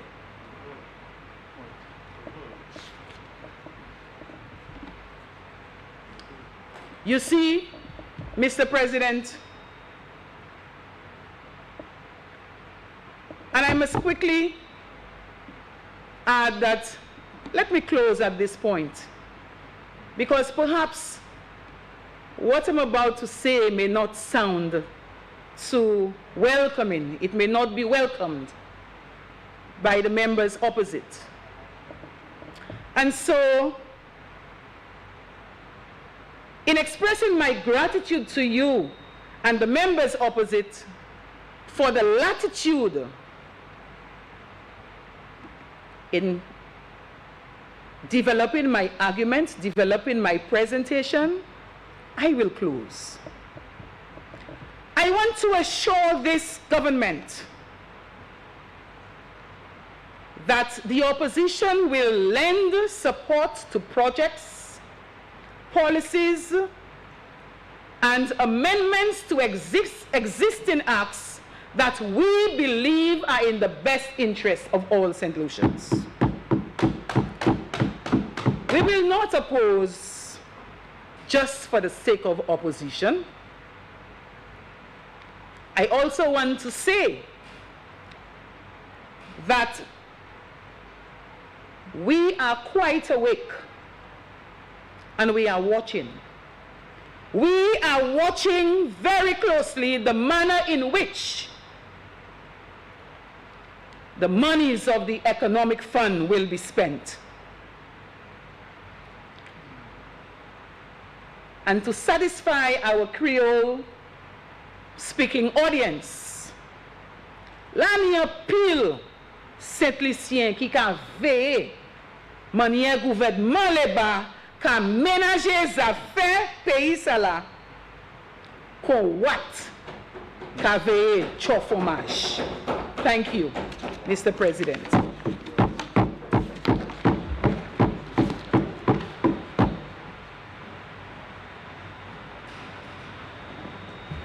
Senator Shari.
Mr. President, Senate colleagues, St. Lucians who are listening in on this debate today or who will reference it later, I bid you good afternoon.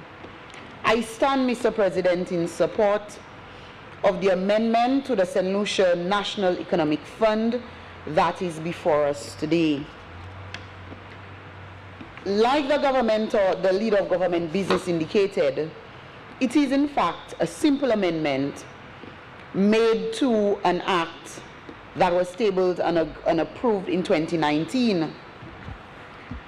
I sat across in this chamber in a bit of bewilderment, Mr. President, listening to my Senate colleague on the other side of the chamber.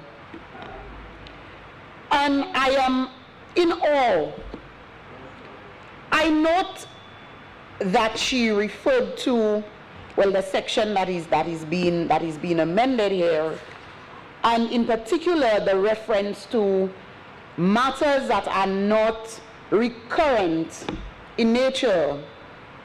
It was not too long ago, Mr. President, in this very chamber, that the leader of opposition business admitted after many inquiries whilst he was part of the former government, what were the monies borrowed in the name of COVID-19 spent for. And I remember, I think it was our first sitting, that he finally admitted that some of these monies were used to pay salaries. And so I sat here and I'm thinking, especially in this economic space that we find ourselves, where we have been rendered almost with our hands tied behind our backs when it comes to borrowing, that we as a country have made provisions for revenue and income through the citizen by investment.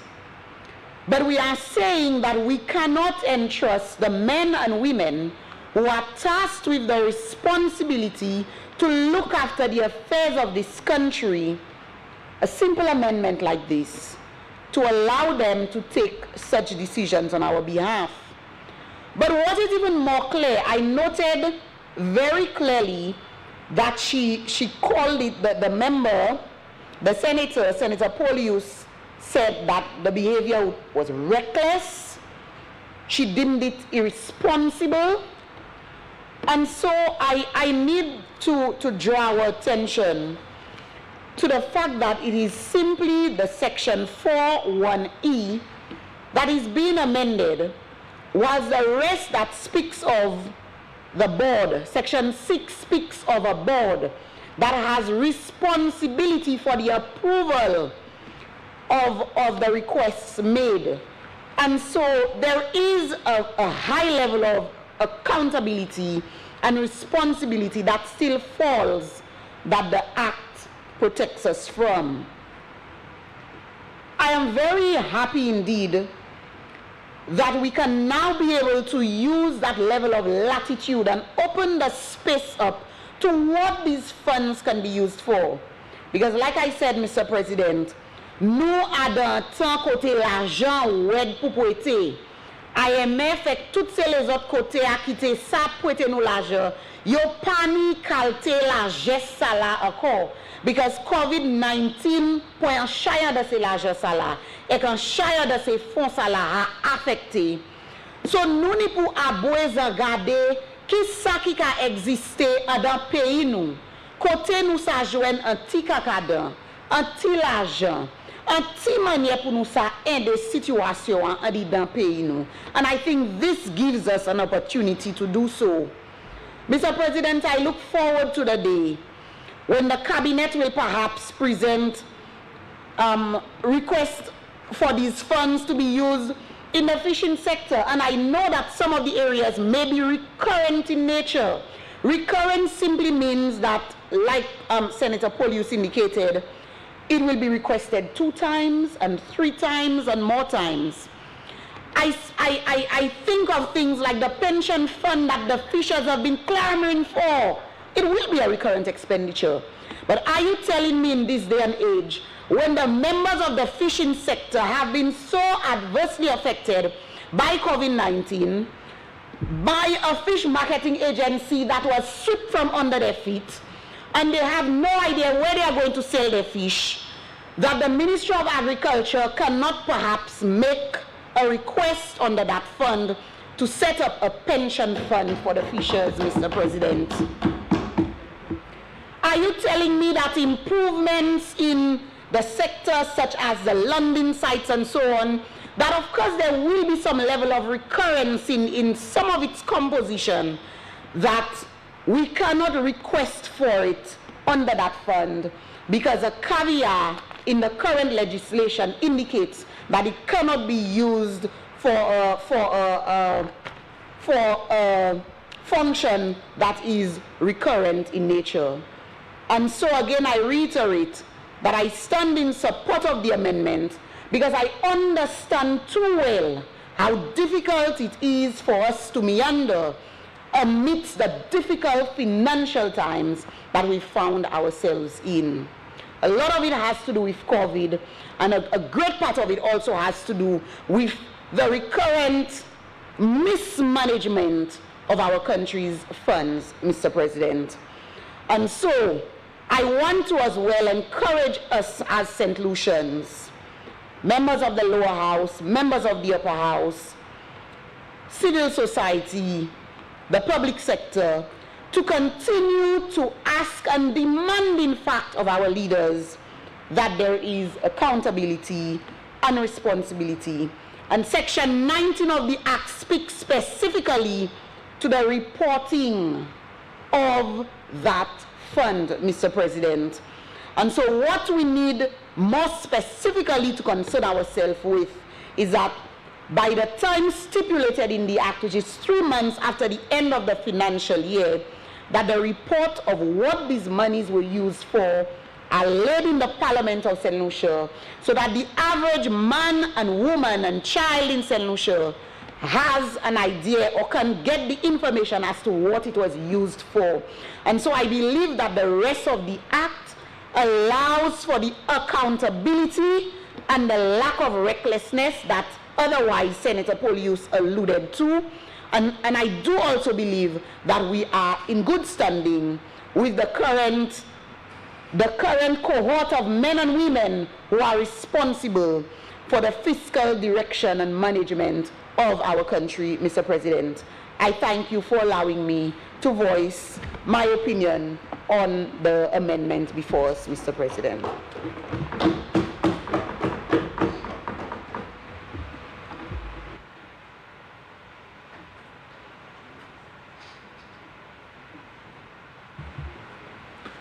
Senator Prosper.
Yes, should be okay.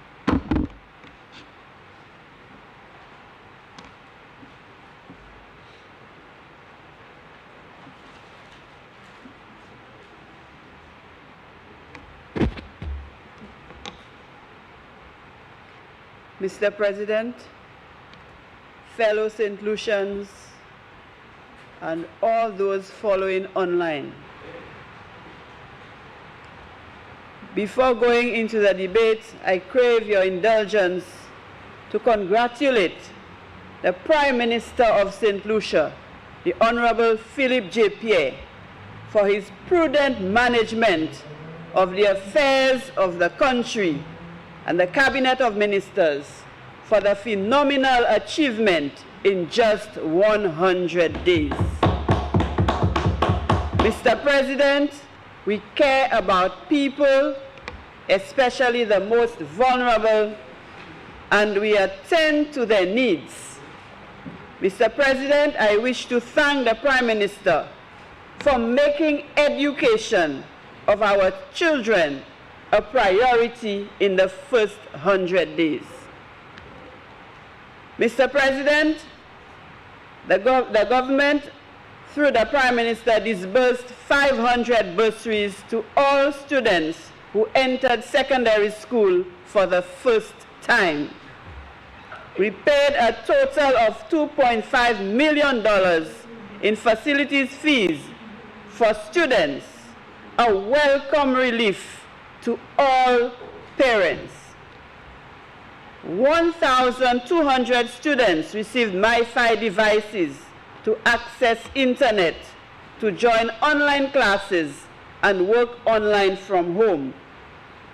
Mr. President, 4 primary schools have received a total of 120 tablets, and we await a shipment of 8,000 more laptops and tablets to distribute to our students. 98 students have received bursaries at Sir Arthur Lewis Community College. We have launched Connect Ed, a $1 million USAID-funded project to train youth and educators in online instruction.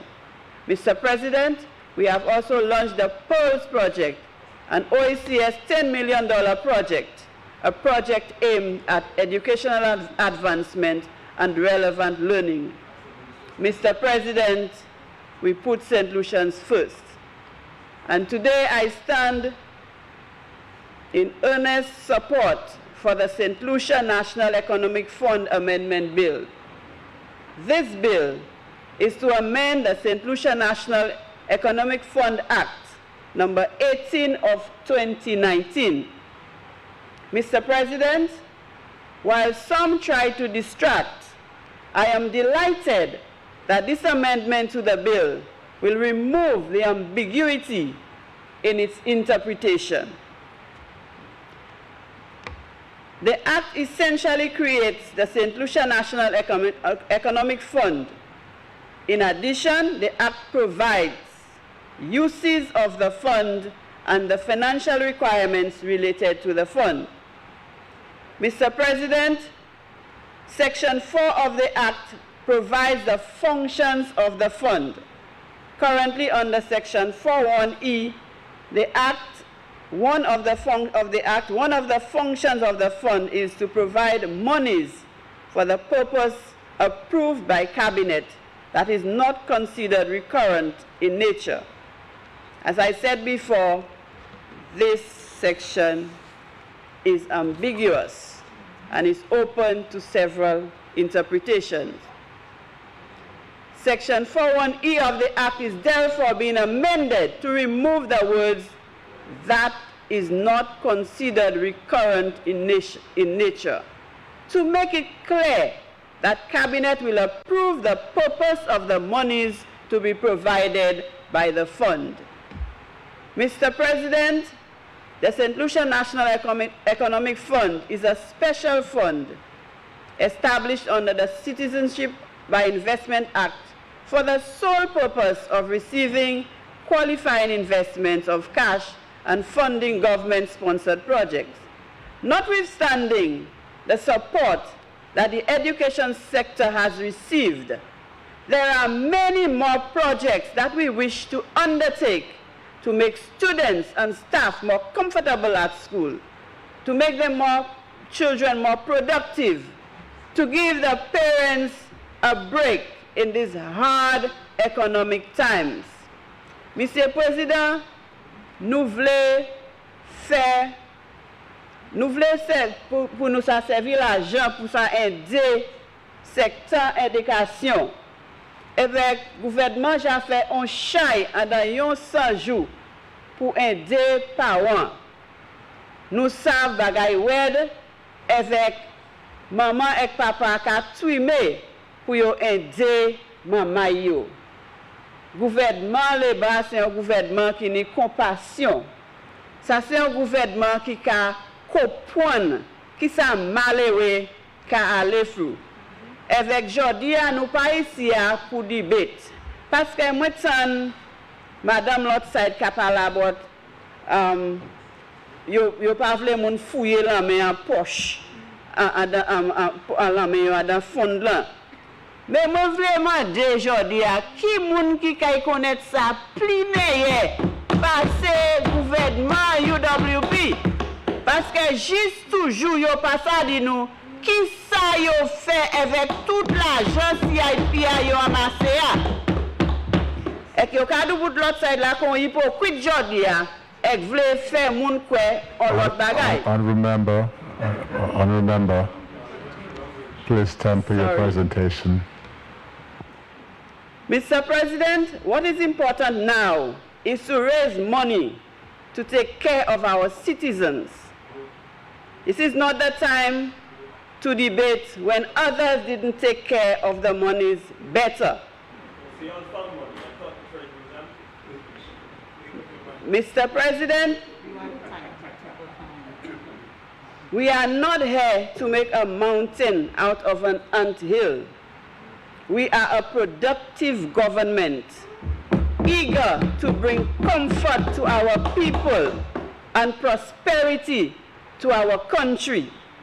And therefore, I stand here in support of the amendment to the bill. Thank you very much.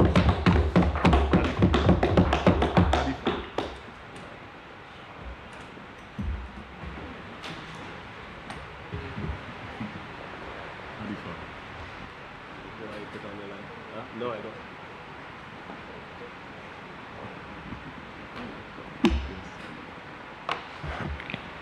I don't need it yet. Senator Fede.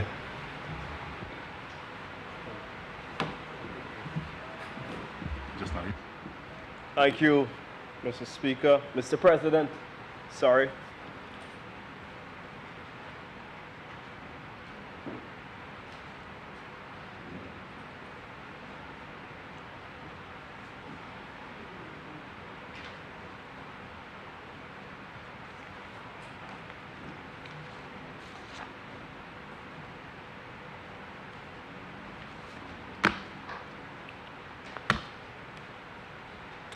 Mr. President,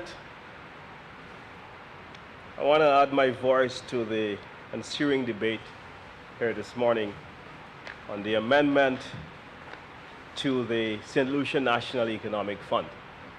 But before I do, Mr. President, allow me to comment a little bit about the history of the National Economic Fund. Mr. President, the CIP Act was passed back in 2015, I believe, under the previous administration, and came out of a need to raise much-needed revenues to advance the socio-economic aspirations of our country. We came in late, Mr. President, because by the time we came in, as Senator Polius mentioned, Grenada, Antigua, St. Kitts, Dominica were far ahead of what we were doing. Mr. President, St. Kitts, the first CIP jurisdiction in the Caribbean, indeed the first in the world, they have done some extraordinary things with their CIP program. And that is, Mr. President, they have invested at the time that the St. Kitts jurisdiction had its CIP program, which would have launched sometime in the 1980s. But they saw a buoyancy in the early 2000s where a very small and maybe one would say moderate tourism destination all of a sudden moved from less than 1,000 rooms to today to over 3,000 rooms, creating much needed jobs and buttressing the economic growth that's necessary for sustained economic development in the country. You go to Dominica and you see how the CIP funds has played a significant role in the advancement of Dominica, especially in the recovery of the hurricane. And so, Mr. Speaker, you see that they have built schools, they've done housing projects, and so on. Mr. Speaker, Mr. President rather, you go to Antigua and you see that the CIP program is also advancing the tourism plant and the sector. Now, coming in a bit late, not a bit, but very, very late, St. Lucia CIP fund as of June has about $30 million in it. So while members in the government side would have been mentioning, I think that they're all too young to remember that St. Lucia had a very failed start under the SLP, because in coming in late, Mr. President, what we did is that we pegged our real estate development component of the program at $350,000.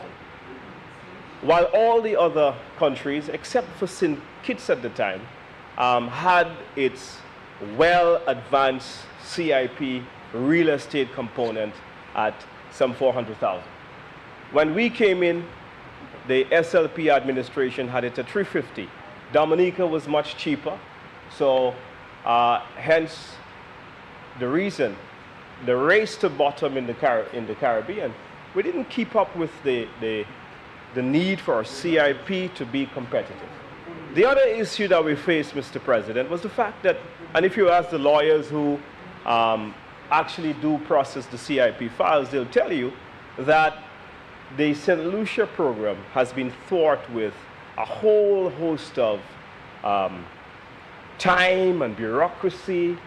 And so it was a spoke in the wheel in the advancement of the program. And the program did not make the kind of advancement. In fact, if I had to quote the IMF, I remember standing here in this house and I read an IMF report on CIP programs across the Caribbean. And it started saying that after a failed launch, and that was back in 2016, and the IMF was reporting on its Article 4 report, the traditional visit to our country. And it said after a disappointing launch, the St. Lucia CIP program had to go through some reconstruction. And that was the job that was done by this administration, to come in and to help to reorganize the CIP, because contrary to the $30 million now, Mr. President, there was no money in CIP after the SLP administration, which is today saying that they are genius at managing the program, and they would like us to believe that they are fiscal responsible individuals, and I'm coming to that statement a little while. We will just expound on that a little.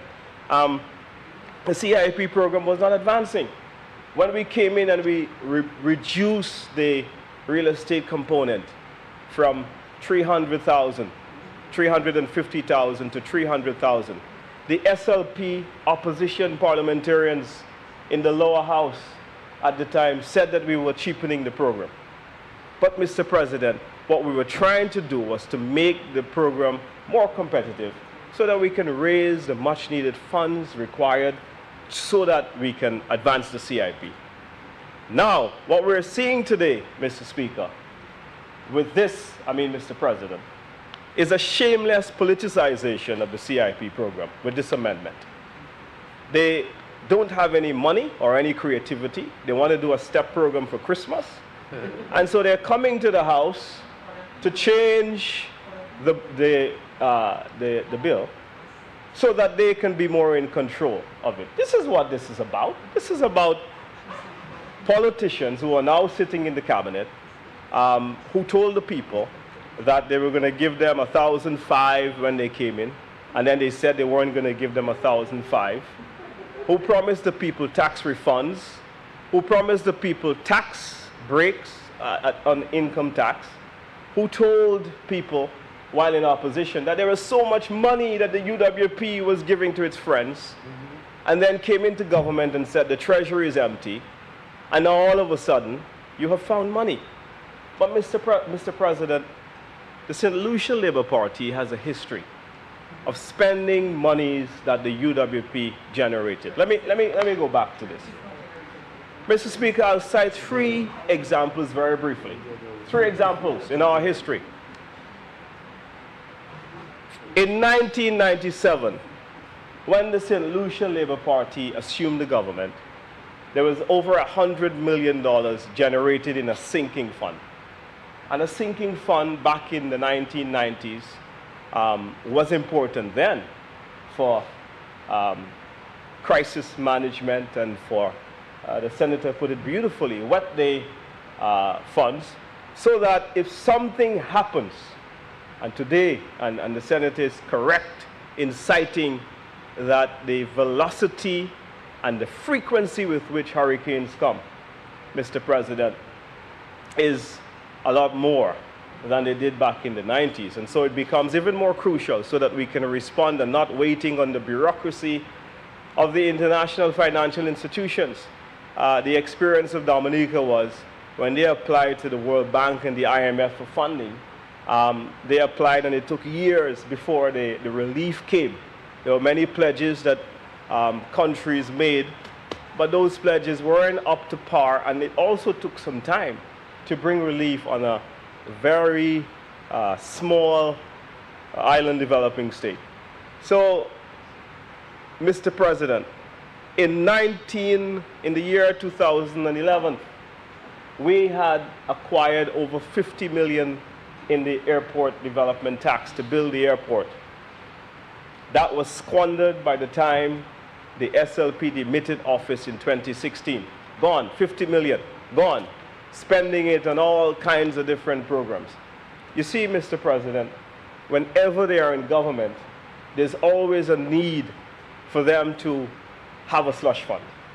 Because they have no creativity, they have no vision as to how to sustainably advance this economy. And that's the point we're making here. So instead of allowing the CIP fund from being at 30 million now, to their job is to come in, Mr. President, and to develop the CIP fund so that it can reach to a stage where it can then make a sustainable investment into something that can advance this country economically or socially. They are going, Mr. Speaker, and doing what they have done in history, and that is to spend, spend, spend. And I heard the senator say that she's doing the STEP program for the people. Mr.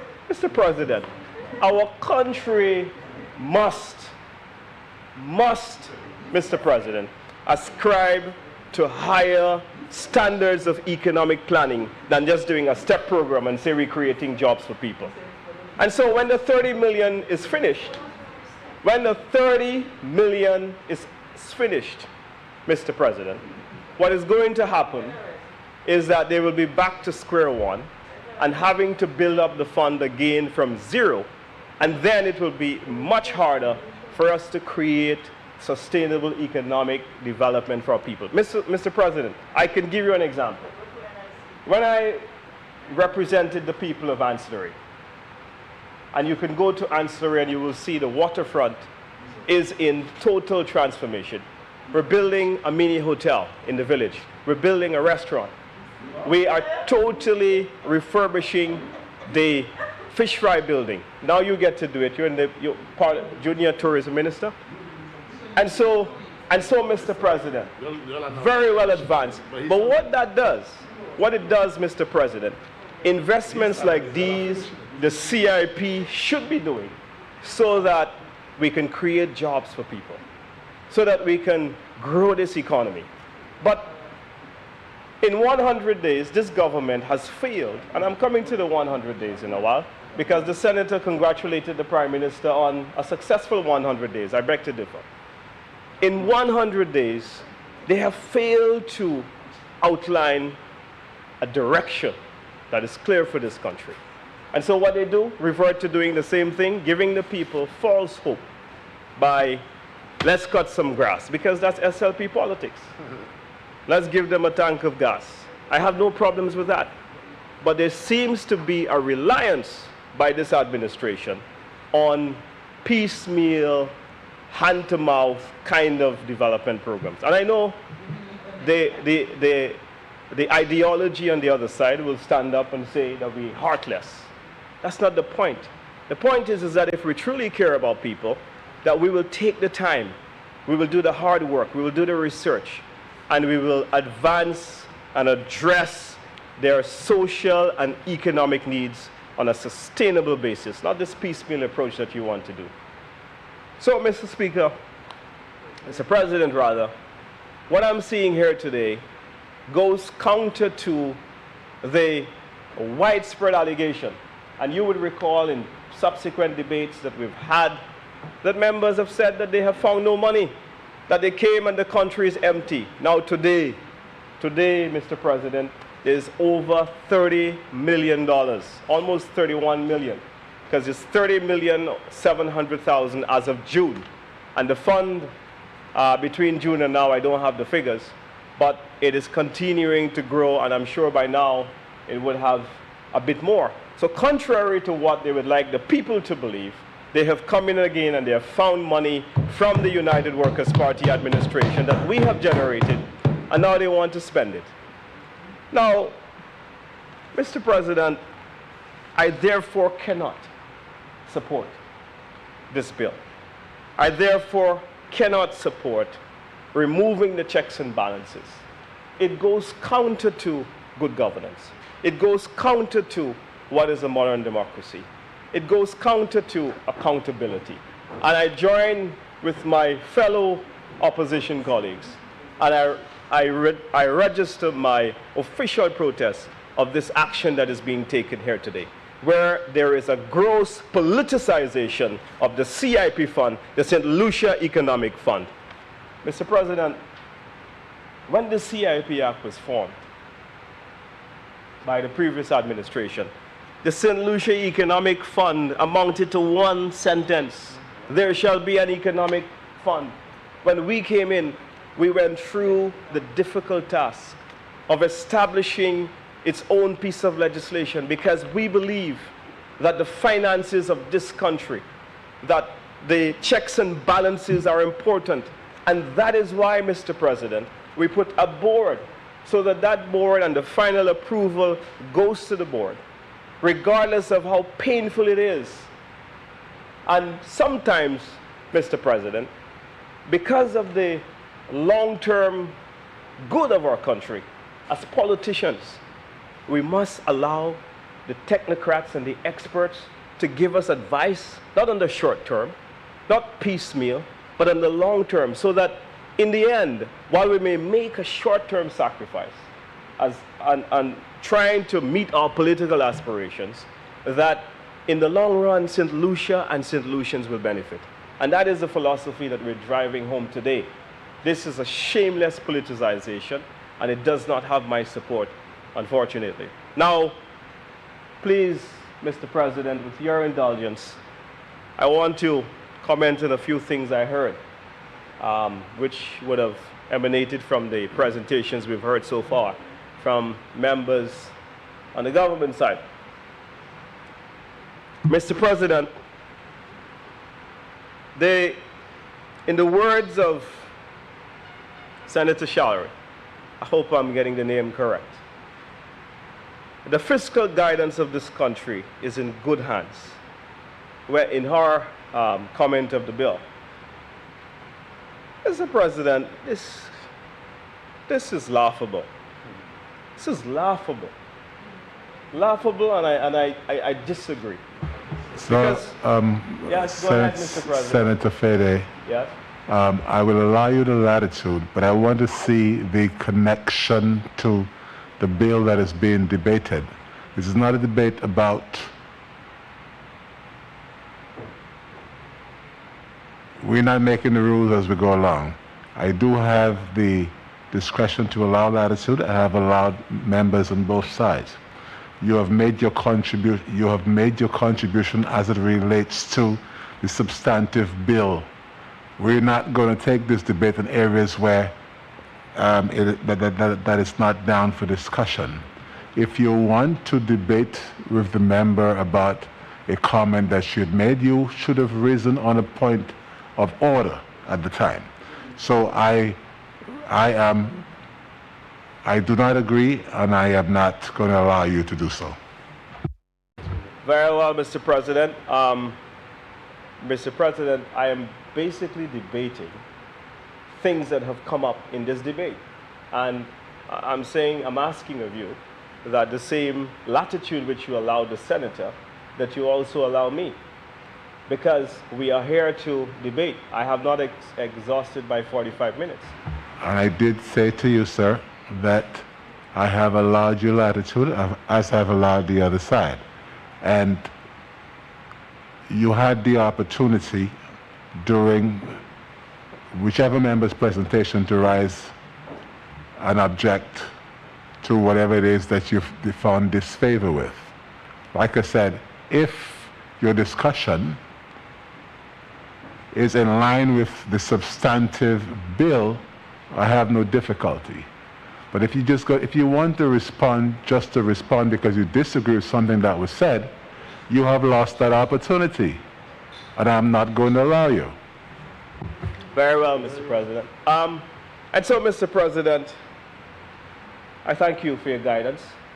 And while my colleagues on the opposite side have been allowed to go everywhere else to talk about 100 days in government, it looks like there's a different route for the opposition. But nonetheless, we're moving on. So, Mr. President, I do not support this bill. This is a shameless politicization of a well-crafted piece of legislation that's meant to improve the governance of this country. You have experts on that board, like the Director of Finance, the Accountant General, and people who are there and who have a very good visibility, Mr. President, on the finances of this country and on the economic and social aspirations of St. Lucia. And so if you're asking me to come here to support a move where in the cabinet that is exclusively politicians, to now go and to have the final authority over the people's money, that is a sad day for this country. Now, cabinet can guide a policy direction, and it is the prerogative of every cabinet. But to come and to make the final, to have the final say on where the monies should be spent without any checks and balances is, I find, to be extremely sad and an extremely disastrous day for St. Lucia. In the words of the own Senator Senator Prosper mentioned that the bill is so ambiguous and therefore subject to different interpretations. That is a very compelling statement coming from a government senator, that there don't seem to be clarity on the side of the opposition. And you want the rest of us, if you are confused, you want the rest of us to now say that this is a simple piece of legislation or a simple amendment that you've come here to do. This is confusion. And this is confusion. And Senator Prosper. Mr. President, I stand on a point of elucidation. I don't believe that the you know, senator I'm going to be kind to you. The senator is misrepresenting You're not what asking I me said. if I'm supposed to have to yield, right? There is one presiding officer, so not two. There's one. There's one. Senator, you've risen on the point of order. What is your objection or elucidation? Are you going to yield, sir? No. So, Mr.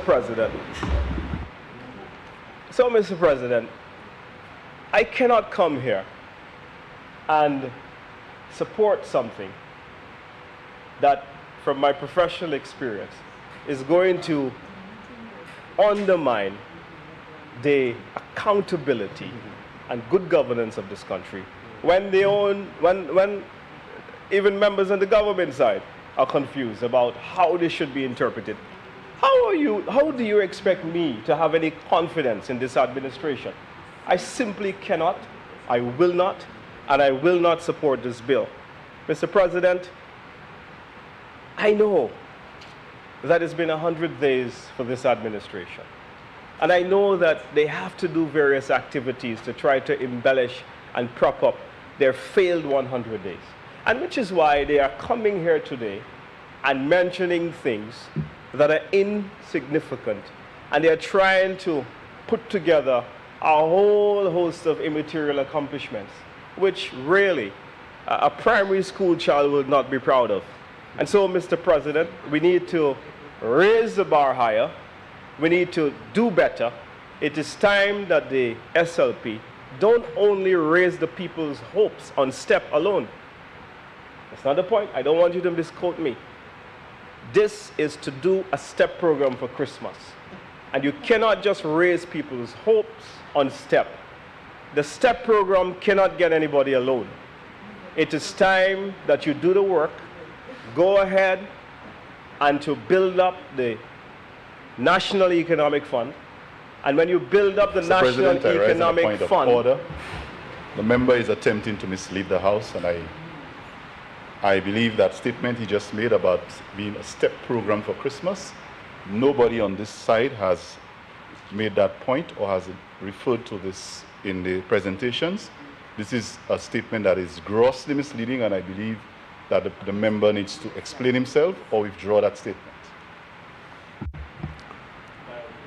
Senator, you have made a statement which suggests that you have information to substantiate what you're saying.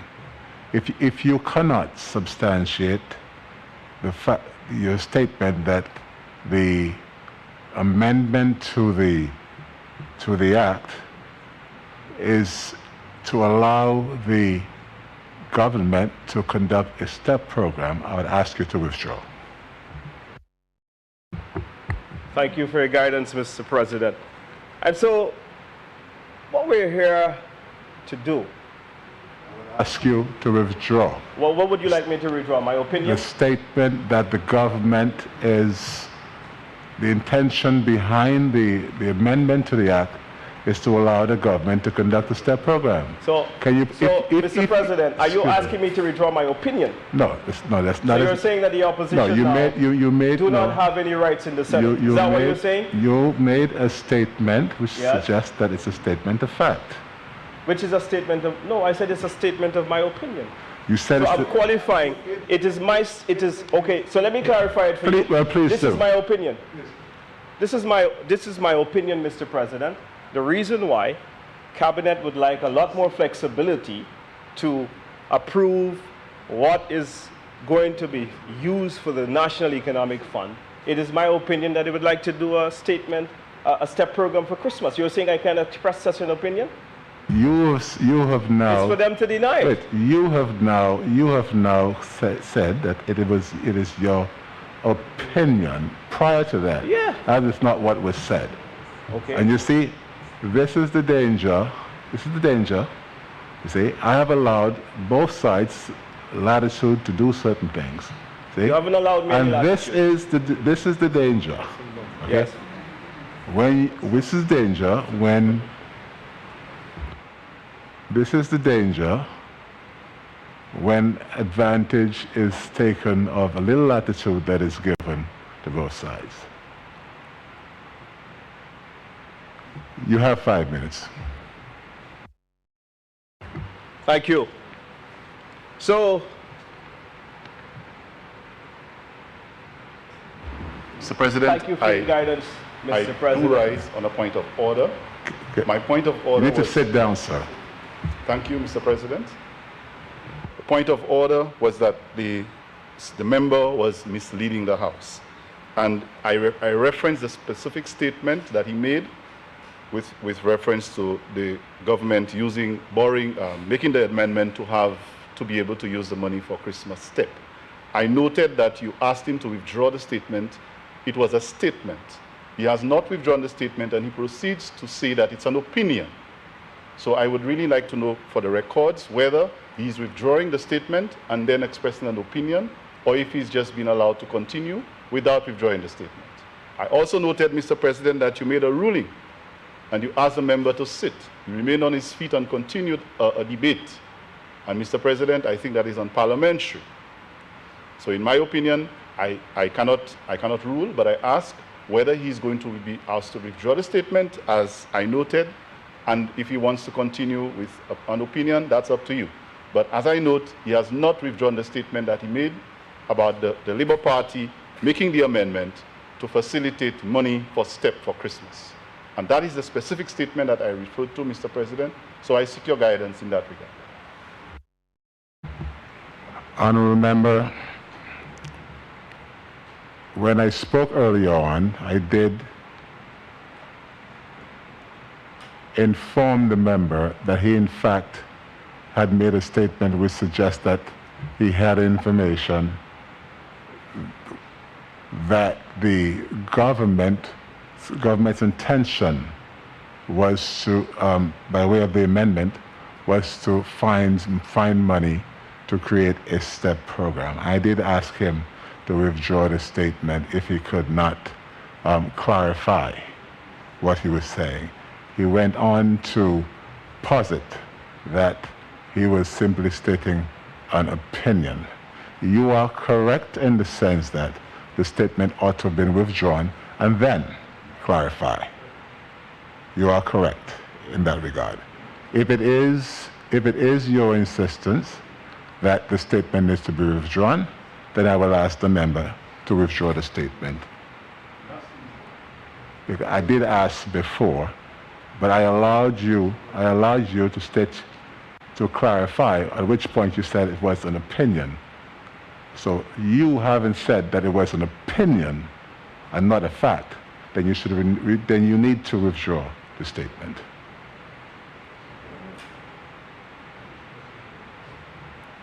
Please withdraw, sir.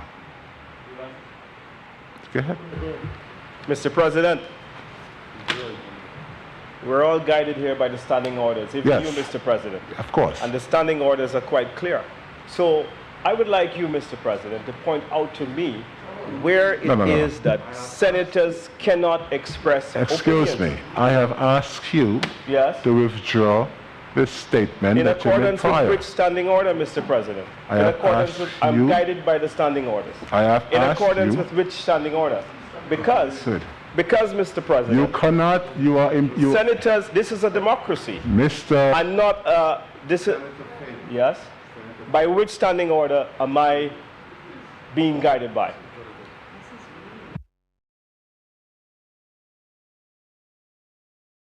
Senator Fady, okay?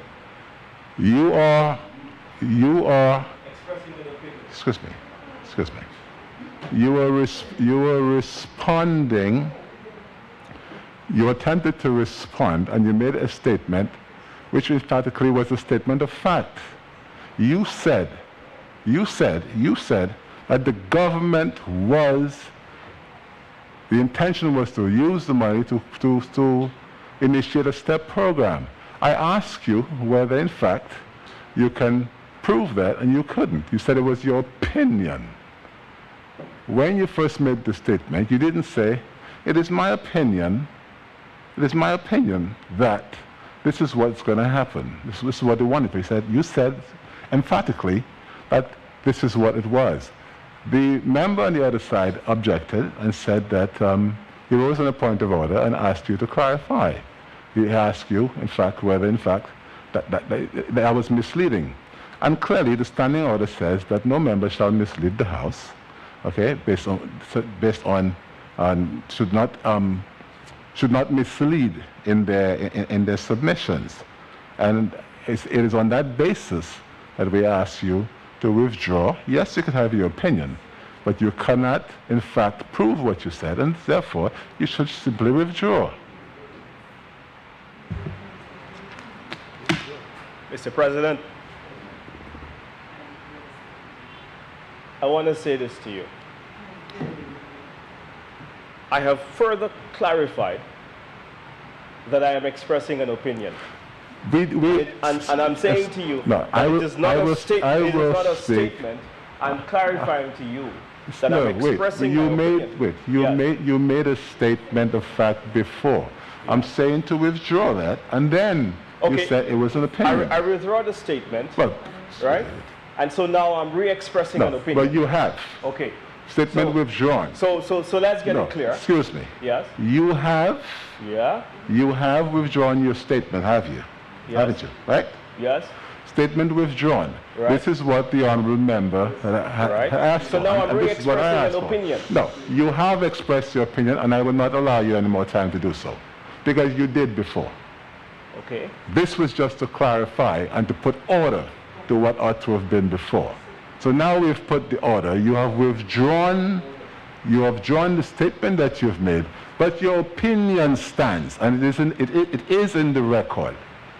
So there's no need to rehash it, and I will not allow you to do so. Okay. And so, in conclusion, Mr. President, with your permission. You have 1 minute, sir. Yes.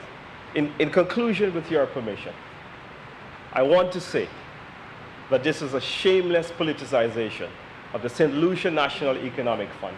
We need more creativity. I cannot and will not support this amendment. This amendment makes the board into a rubber stamp rather than an effective approval so that we can have accountability of the people's money. And so it is my opinion, and I restate it and I re-emphasize in the interest of democracy that this is an attempt, I express an opinion, and I want to clarify it, that this is an attempt to use the monies to have a step program for Christmas. I thank you.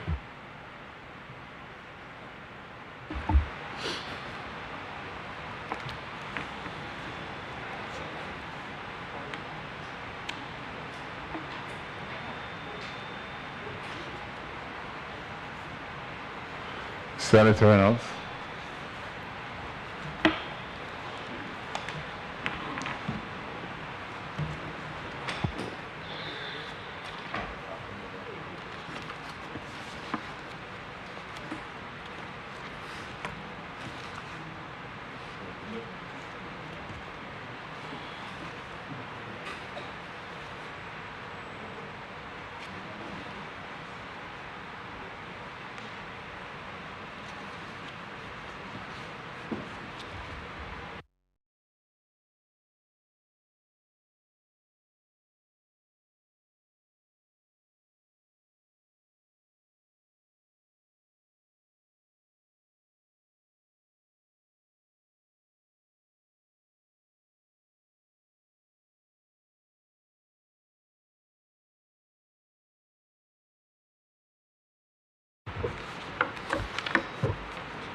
Thank you very much, Mr. President. I rise to add my voice in support of the amendment to the bill as it pertains to the National Economic Fund. Mr. President, but before I venture there, I wish to express how disappointed I am with the behavior of the senator in this chamber. Mr. President, under your guidance, of course, you advised when I indicated about International Men's Day tomorrow, and I challenged men to step up, step forward, and be the best example. This is what we see happen in this honorable chamber. Mr. President, I am disappointed, and I want this on record today, that we cannot have such examples being displayed in this house for young people out there to see, young boys, students in the gallery, young men in the gallery, seeing that kind of behavior being exhibited. It cannot be accepted in this place. I am disappointed, Mr. President. I'm heartbroken. And as an educator, we're sitting around, and not only politicians, we are educators, we are professionals, we are lawyers, they are persons in business. We're not just politicians around this table. We must do better. I demand better in this place. Before I get very emotional, I shall move on, Mr. President. I believe in setting good examples for our young people. And maybe the senators over may have to request from the party to change senators representing on this side. My humble opinion, Madam Senator. Mr. President, the primary objective of St. Lucia's CIP program is to contribute significantly to the economic development of St. Lucia by attracting honorable individuals who are well placed to become citizens by making investments in St. Lucia. Since the inception of the CIP program to date, the donation, or simply termed the cash contribution option, has been an investment option for successful CIP applicants. The revenue received from the donation is deposited into the National Economic Fund. Mr. President, the St. Lucia National Economic Fund Act states that the governing body of the St. Lucia National Economic Fund is the St. Lucia National Economic Fund Board. There is absolutely no amendment being proposed today to change this. One of the functions of the fund is to provide monies for a purpose approved by cabinet.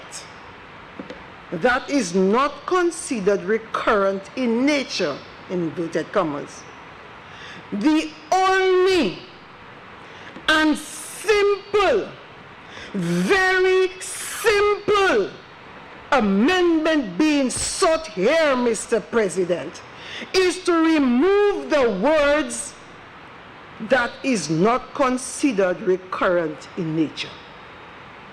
Mr. President, by removing these words, Cabinet is not restricted by the subjective interpretation of what can be considered as recurrent in nature, but rather, Cabinet will be able to responsibly achieve the primary objective of the CIP program by approving projects and expenditure from the fund which Cabinet has assessed will contribute significantly to the economic development of St. Lucia and ultimately benefit the people of St. Lucia.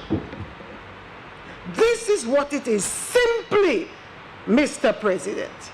This whole around the block, around the city of Castries, and all this drama is absolutely unnecessary. This is a straightforward debate, a straightforward decision. Mr. President, Cabinet has, over the past 100 days, and previous cabinet where I served under this Prime Minister, Cabinet has and will act prudently. And my learned colleague mentioned keeping an eyes, you will keep the eyes on the money. It's unfortunate that they didn't keep the eyes on DSH. They didn't keep the eyes on Cabot. They didn't keep the eyes on Wasco. And all that has happened in the various boards. We'll be coming to that in a bit with a little latitude. I intend not to press you, Mr. President, but to abide by your ruling, with all due respect, Mr. President. Cabinet, Mr. President, will not take away the authority of the board, who will still have that authority to approve. Cabinet will not disband the board. Cabinet will not take over the roles and responsibilities of the board. Simply, Cabinet will request monies that will be used to benefit the economy and essentially the people of St. Lucia.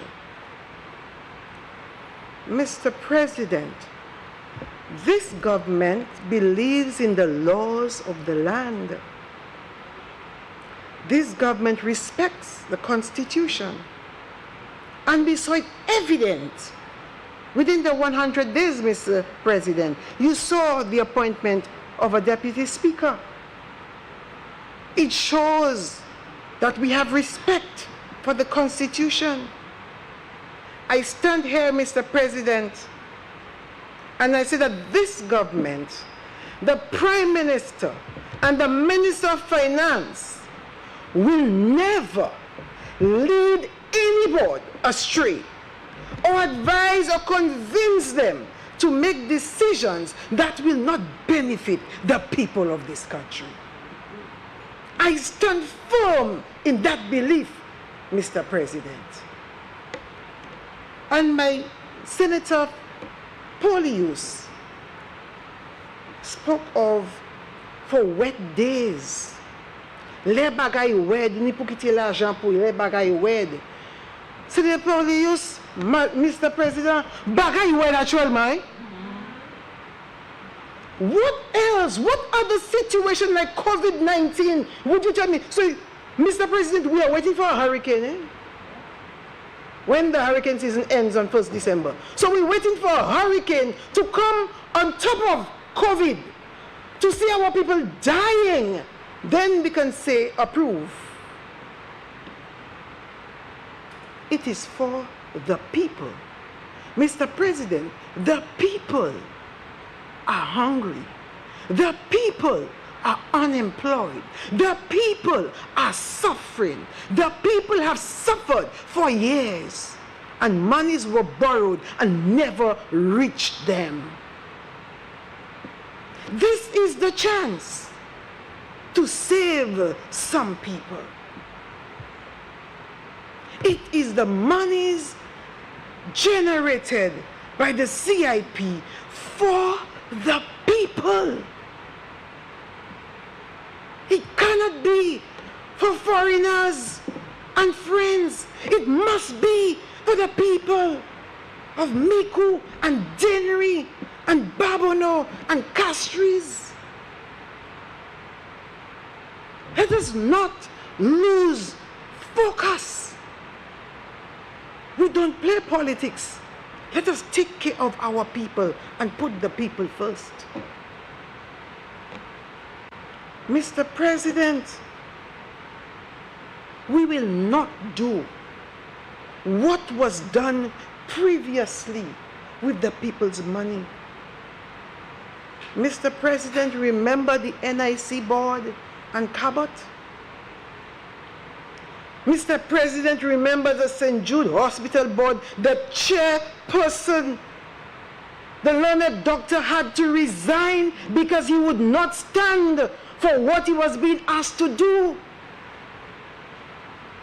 The OKEU Millennium Heights chair of the board had to resign because he would not stand for what he was being asked to do. And Mr. President, I challenge the National Economic Fund Board that if ever the Prime Minister and the Cabinet ask them or pressure them to make any decision to release any funds that will not be for the benefit of the people of this country, they can take a stand. Take a stand. Because, Mr. President, had stands been taken in the past, we would not be in this mess that we are today. With SLASPA, DSH, the fish marketing, RSL, NCA, WASCO, all of this, had stands been taken and had they kept their eyes on the monies of the people, we would not be in this mess today.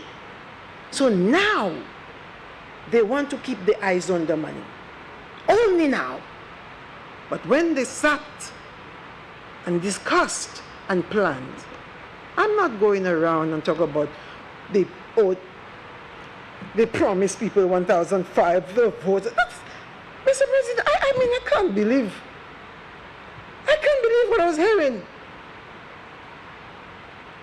We need to up this debate. If all members, I'm challenging them, if these members are being asked to do anything that goes against what is here in the act, I say to the members, stand up, resign.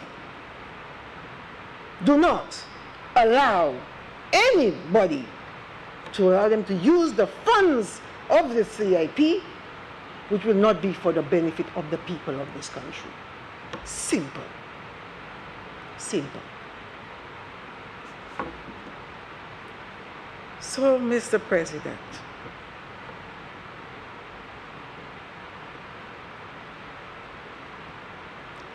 as I close, I want to remind us, and I think Senator Fady spoke about what he did in ancillary and fish and all of that. But Mr. President, a simple state-of-the-art health center that we left monies to complete with ambulance bay and everything, he could not complete that because it was for the people. It was for the people. That was not done. Mr. President, a simple health center in Dennery, where the Senator Paulius resides, that was burned down, and we left $300,000+ to rehabilitate it. For 5 years, it was not done. Senator Paulius talks about keeping her eyes on the money on wet days. These are simple things for the people. And Senator Paulius should have seen the elderly people crossing the highway, the busy highway, to go down to another health center for the care. This is what we're talking about. Let us stay focused. Let us be the change that we want to see in the world. As quoted by Mahatma Gandhi, let us be transformational leaders and not play to what's out there. Let us have a conscience when we stand and represent the people and the monies of the people. So as I close, Mr. President, I say, and I remember Minister Daruk, Minister for Health, former in Dominica. His constituency was damaged and ravaged by hurricane and landslide, Pidit Savan. And he, being a medical doctor, had to say, his constituents dead and in bags and all of that. I learned from him. I heard from him live. So when we talk about CIP and they build the houses for the people because the whole side of the community went down in the landslide, they use the money to house their people. We want to be able, at what we do with the CIP funds in the fund, in consultation with the board, it is to use for the benefit of St. Lucia and the benefit of St. Lucians. Simple. With that, Mr. President, I once again register my fullest support for this amendment because, as a proud St. Lucian, not product coming from anywhere else, but born and raised in St. Lucia, in Babono, I will support on behalf anything that is for the people of St. Lucia. I thank you.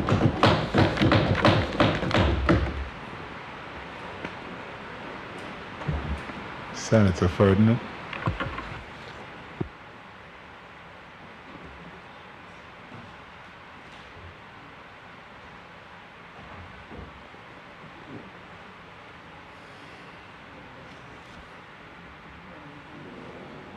Thank you, Mr. President. After all that has gone down this morning, I will attempt to present a short rebuttal that will hopefully bring some sanity and quality of debate that we expect of this House to this last amendment debate that went on. I would have liked the leader of opposition business to have been in his chair as I attempt to respond to some of the comments that were made. But like his leader, he seems to have picked up certain habits, misbehave, and disappear. But Mr. President, I trust that your good stewardship will ensure that this Honorable Senate does not descend into a playground for naughty behavior. And I hope that the member has resigned himself to the naughty corner on his own. Mr. President, it is amazing what election results can do to people.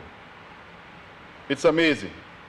And I suspect some of what we saw this morning is a symptom of that. But I say to you, Mr. President, that the Labour Party was the party in government when the Citizen by Investment program was conceptualized.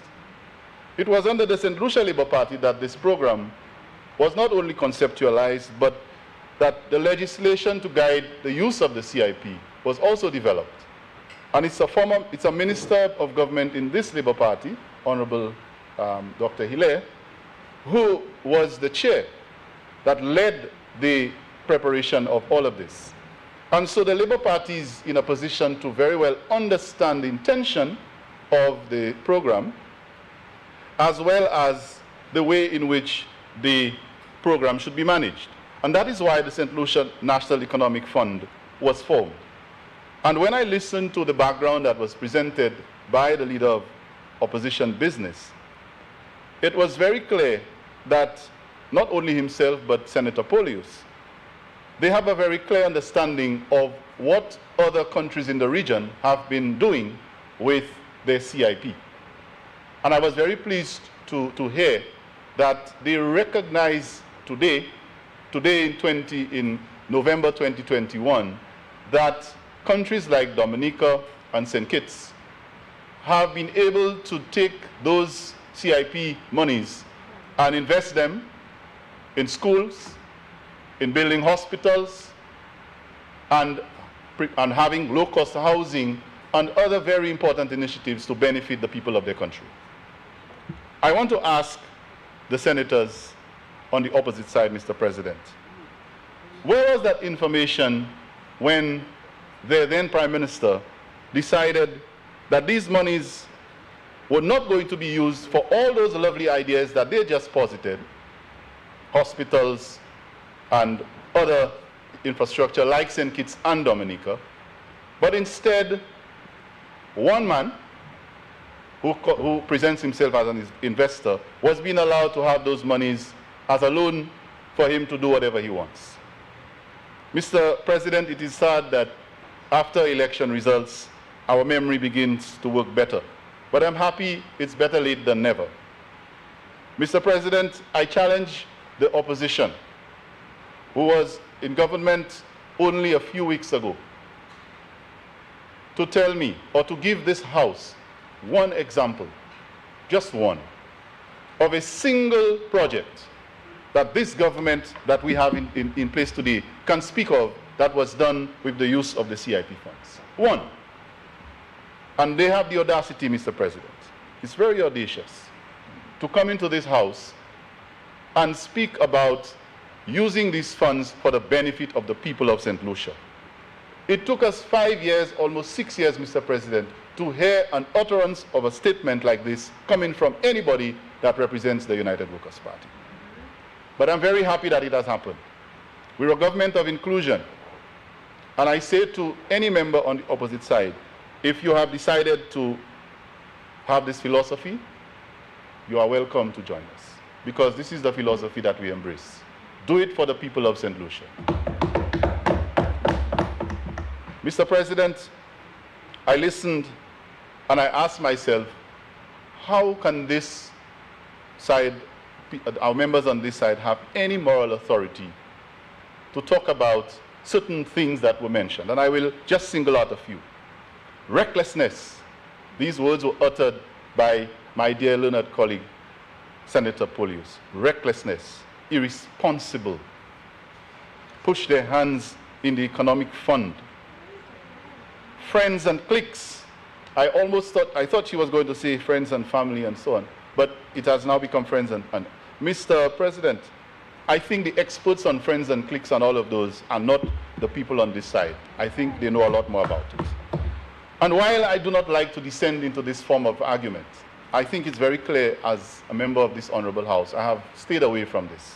So I want to move away from this and say that it is very heartening that an election has taught this opposition that it is important for accountability to be observed.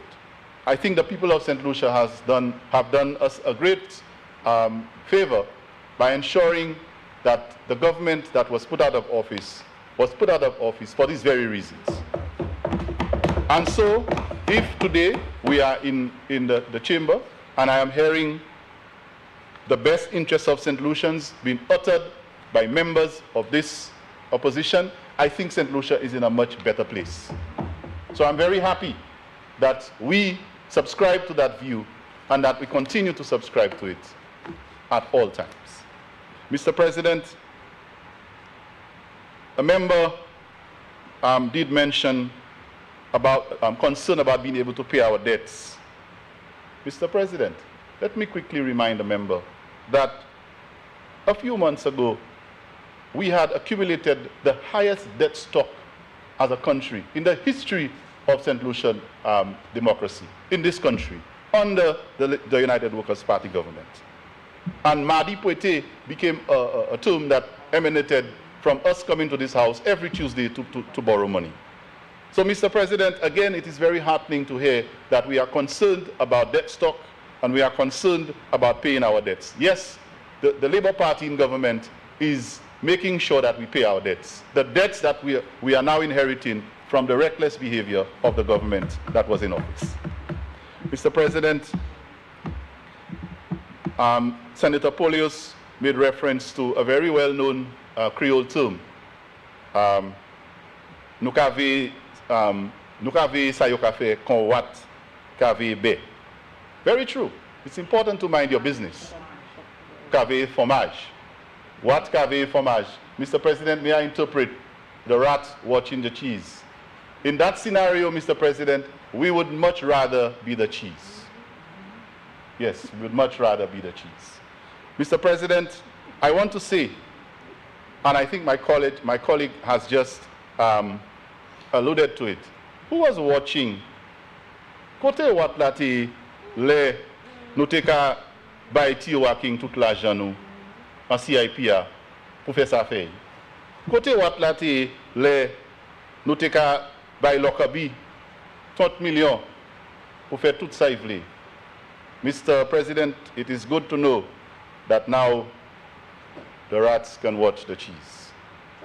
Mr. President, I think it is a good principle of democracy when St. Lucians can feel that they can pay attention to what is going on with the monies collected on their behalf. And I think Senator Polius, in her argument, raised a very important point, that we must be custodians of our people's monies, but there must be people to pay attention to what's going on with these monies. So with that, I agree. But it's unfortunate that if perhaps they had done that, they would not have been seated where they are today. And so, as a government that is responsible, we will ensure that when people speak to us, be it the opposition, civil society, or anyone of interest in this country's welfare, speak to us or tells us or brings it to our attention that we may be doing something that is not correct or that needs to be addressed, that we will listen. As we have done with the COVID situation, when there is a blunder with the protocols, we hear the people and their comments, and we realize that we have probably erred, and we can come back.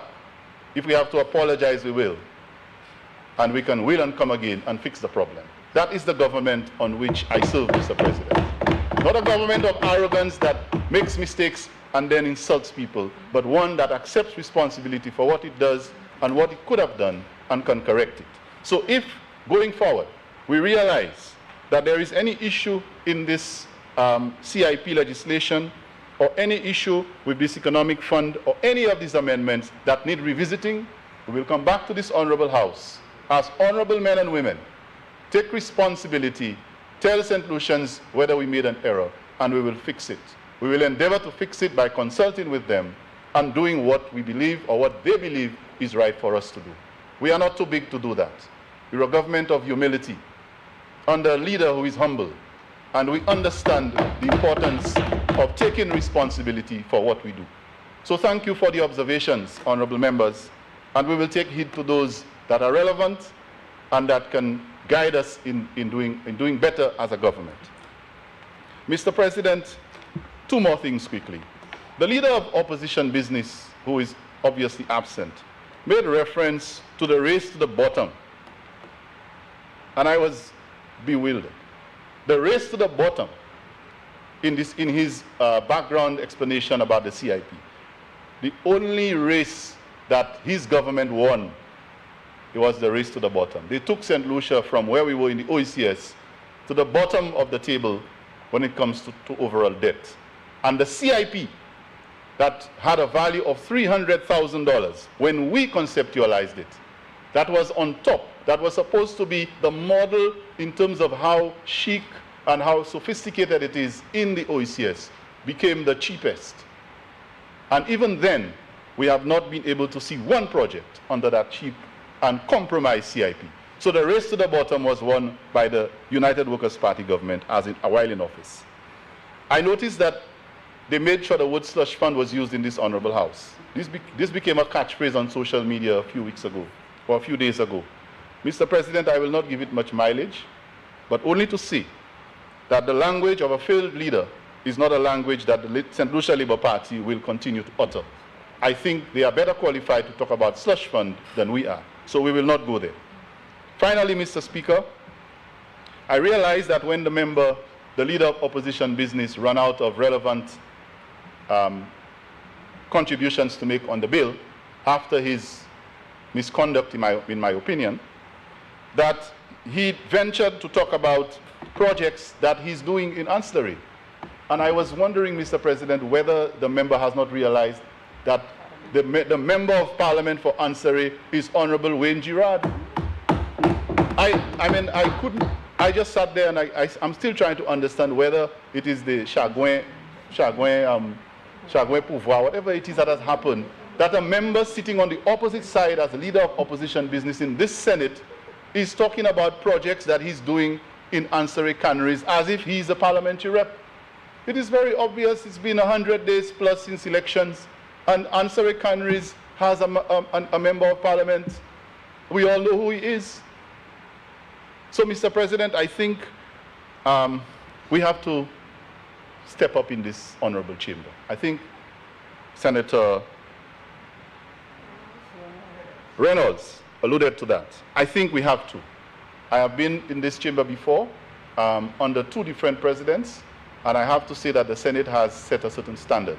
And I trust our as the presiding officer, I believe that I have every confidence that you will ensure that we continue to maintain that standard. And so, Mr. President, with this, I want to thank the members for their contributions. I want to say to the opposition, we thank you for the observations you make that are pointing and pertinent to the amendments. We thank you for the critical analysis when it comes. We will listen, and when it is appropriate, we will consider it. But we will not be sidelined. We will not be distracted by any cheap, underhand political below-the-belt hitting that happens in this chamber. We will endeavor to continue to achieve the objectives that we set for our people for the next 5 years. I thank you, Mr. President.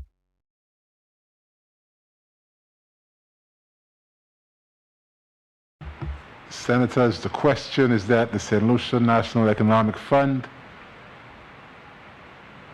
amendment bill be read a second time. I now put the question. As many as are of this opinion say aye. As many as are of a contrary opinion say no. I think the ayes have it. The ayes have it. An act to amend the St. Lucia National Economic Fund, Act number 18 of 2019.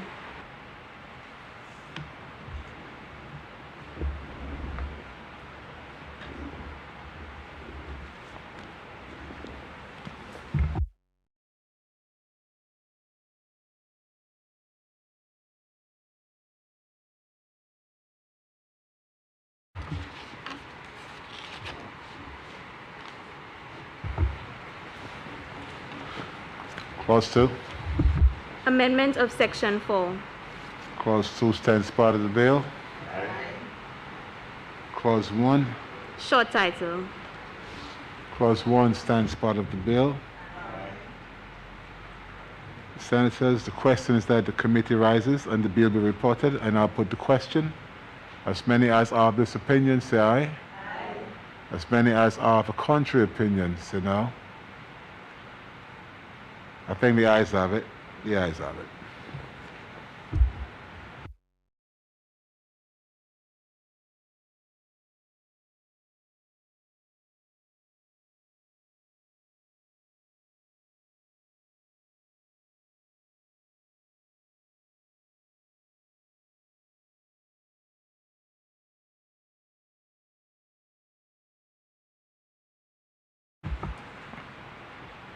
Senators, I beg to report that the St. Lucia National Economic Fund Amendment Bill went through committee stage without amendments.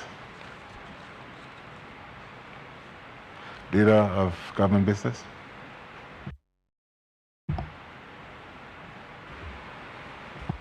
Thank you, Mr. President. Mr. President, I move that the report of the committee be adopted and that the bill be read a third time and passed.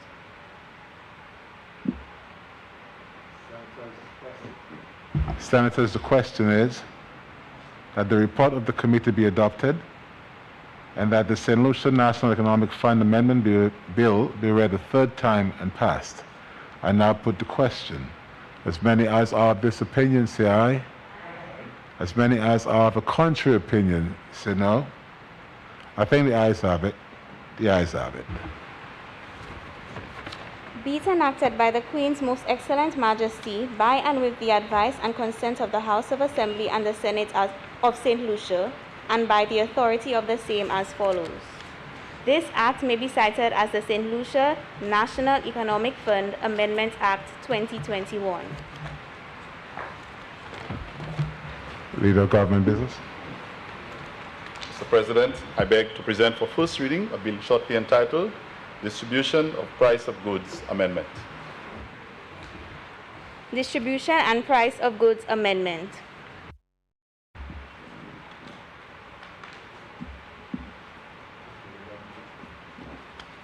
Mr. President, I beg to move that this bill be presented for a second reading at the next or subsequent sitting of the Senate.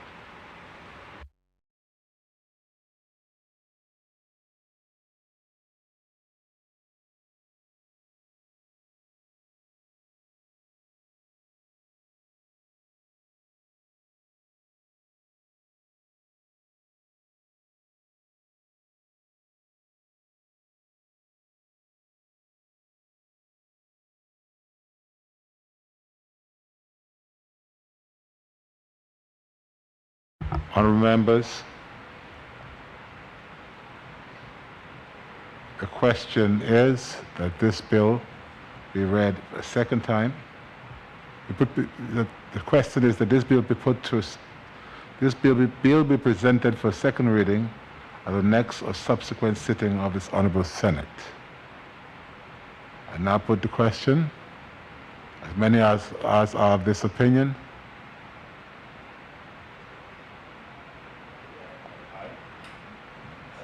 As many as are of a contrary opinion. The ayes have it. The ayes have it. Move the motion. Move the motion.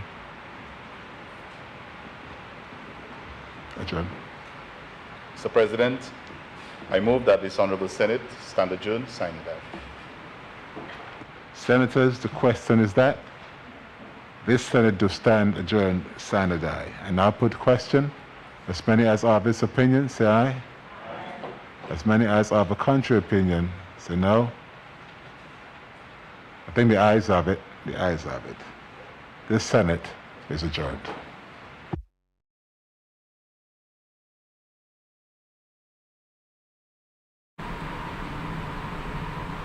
And the St. Lucia Senate has come to an end for this Thursday, 18 November 2021. We saw the Senate give consideration to the motion for Parliament to approve the value-added tax amendment of Schedules 1 and 3, while amending, making provisions there for zero-rated service in the supply of material and equipment for the company that is undertaking works at the reconstruction of bridges in the cul-de-sac basin. That project being undertaken with the assistance of the government of Japan. There's also the permission granted by the House, the passage there of the exemption rather for the exemption on the imports of personal items and food and clothing, toys and other consumables contained in barrels for the period commencing the 1st of November 2021 and would terminate on the 31st of January 2022, and it has become such a welcome tradition and norm now for, as we refer to it, as the Christmas barrels, the government granting exemptions for that, and of course for the barrels per household being 2, with the upper limit of $2,500 there on the value of the barrels. There's also provision within that, in alignment to that, that members of the House of Assembly can also have exemption for the import of barrels, and of course those barrels to contain toys and other packages, care packages for the vulnerable and needy persons within their respective constituencies. And the exemption is for the period November 15, 2021, and it's going to terminate on January 31st, 2022. And so quite a packed day there, and of course we saw the passage of the bills with the money laundering amendment prevention there that going through, and as well as amendment to the St. Lucia National Economic Fund, and that amendment drawing lots of debate within the Senate, and the amendment allows for the government to have more fiscal space, fiscal leeway in being able to access funds, making decisions on the allocation of funds from drawn from the Citizenship by Investment Program, the CIP. Let me bring in Primus Hutchinson at this time before we say goodbye. Primus? Merci Lucia, avec M. Madame c'était session pour le Sénat ensemble pour discuter ces notions bills qui étaient devant Caille Concit pour passer pour le dernier support à Caille Concit. En famille, c'est motion qui était devant le Sénat, c'est pour aider à faire diverses barrières qui sont available pour comment carrément ces barrières là tous les Noël pour une concession un soulagement à ce ça y a payé ça commence depuis le 1er novembre et le 31 janvier 2002 à ce 8 jours manger des autres nécessités pour Caille qui le gouvernement toujours travaille qualité assistance là. Particulièrement en ces moments qui n'est plus besoin de faire ça, c'était pas là côté le membre parlementaire qui a représenté ça commencé depuis le 15 novembre, avec le 31 janvier 2002, avec là, il y a un soulagement sur taxe aussi. Aussi, là, il y a un soulagement pour ce travail qui a fait dans les groupes de sac, divers équipements et l'autre qui a eu besoin là, le gouvernement qui a compagnie ça là, un bon support parce que paiement taxe sur ces divers là, il y a eu besoin pour continuer la construction des bâtiments, gros pont ça là. Ça qui était devant, c'est la constitué, ça fait des bills, money laundering, ça, on est pour pencher pour construire ce monnaie l'argent quand tu es sorti en pays, le gouvernement qui a ça bonne considération en ce affaire ça là, et aussi l'Union on ça fait assistance finance nationale pour aider le pays en affaires économiques. Des bills ça là, tenir chay chican halikase, kai par le même tous les deux trouver dernier acceptance et ça établi comme pour loi en pays là et c'est divers ça qui fait kai constitue kai association sénate excusez-moi et que bonne situation passée et que nous remercions pour rester et nous pour garder et que nous invitons côté nous joindre encore pour l'autre session à kai côté nous là NTNGIS pour nous ça face à public. Lisa. Thank you very much, Dan Farmers, and we want to thank you so much for staying with the National Television Network, the Government Information Service, the NTNGIS, as we brought you the live coverage of the St. Lucia Senate. Closing off the two-day sessions, we began on a Tuesday with the sitting of the House of Assembly, and now with the St. Lucia Senate closing off the week of action from the Parliament of St. Lucia. I am Alyssa Joseph, saying goodbye.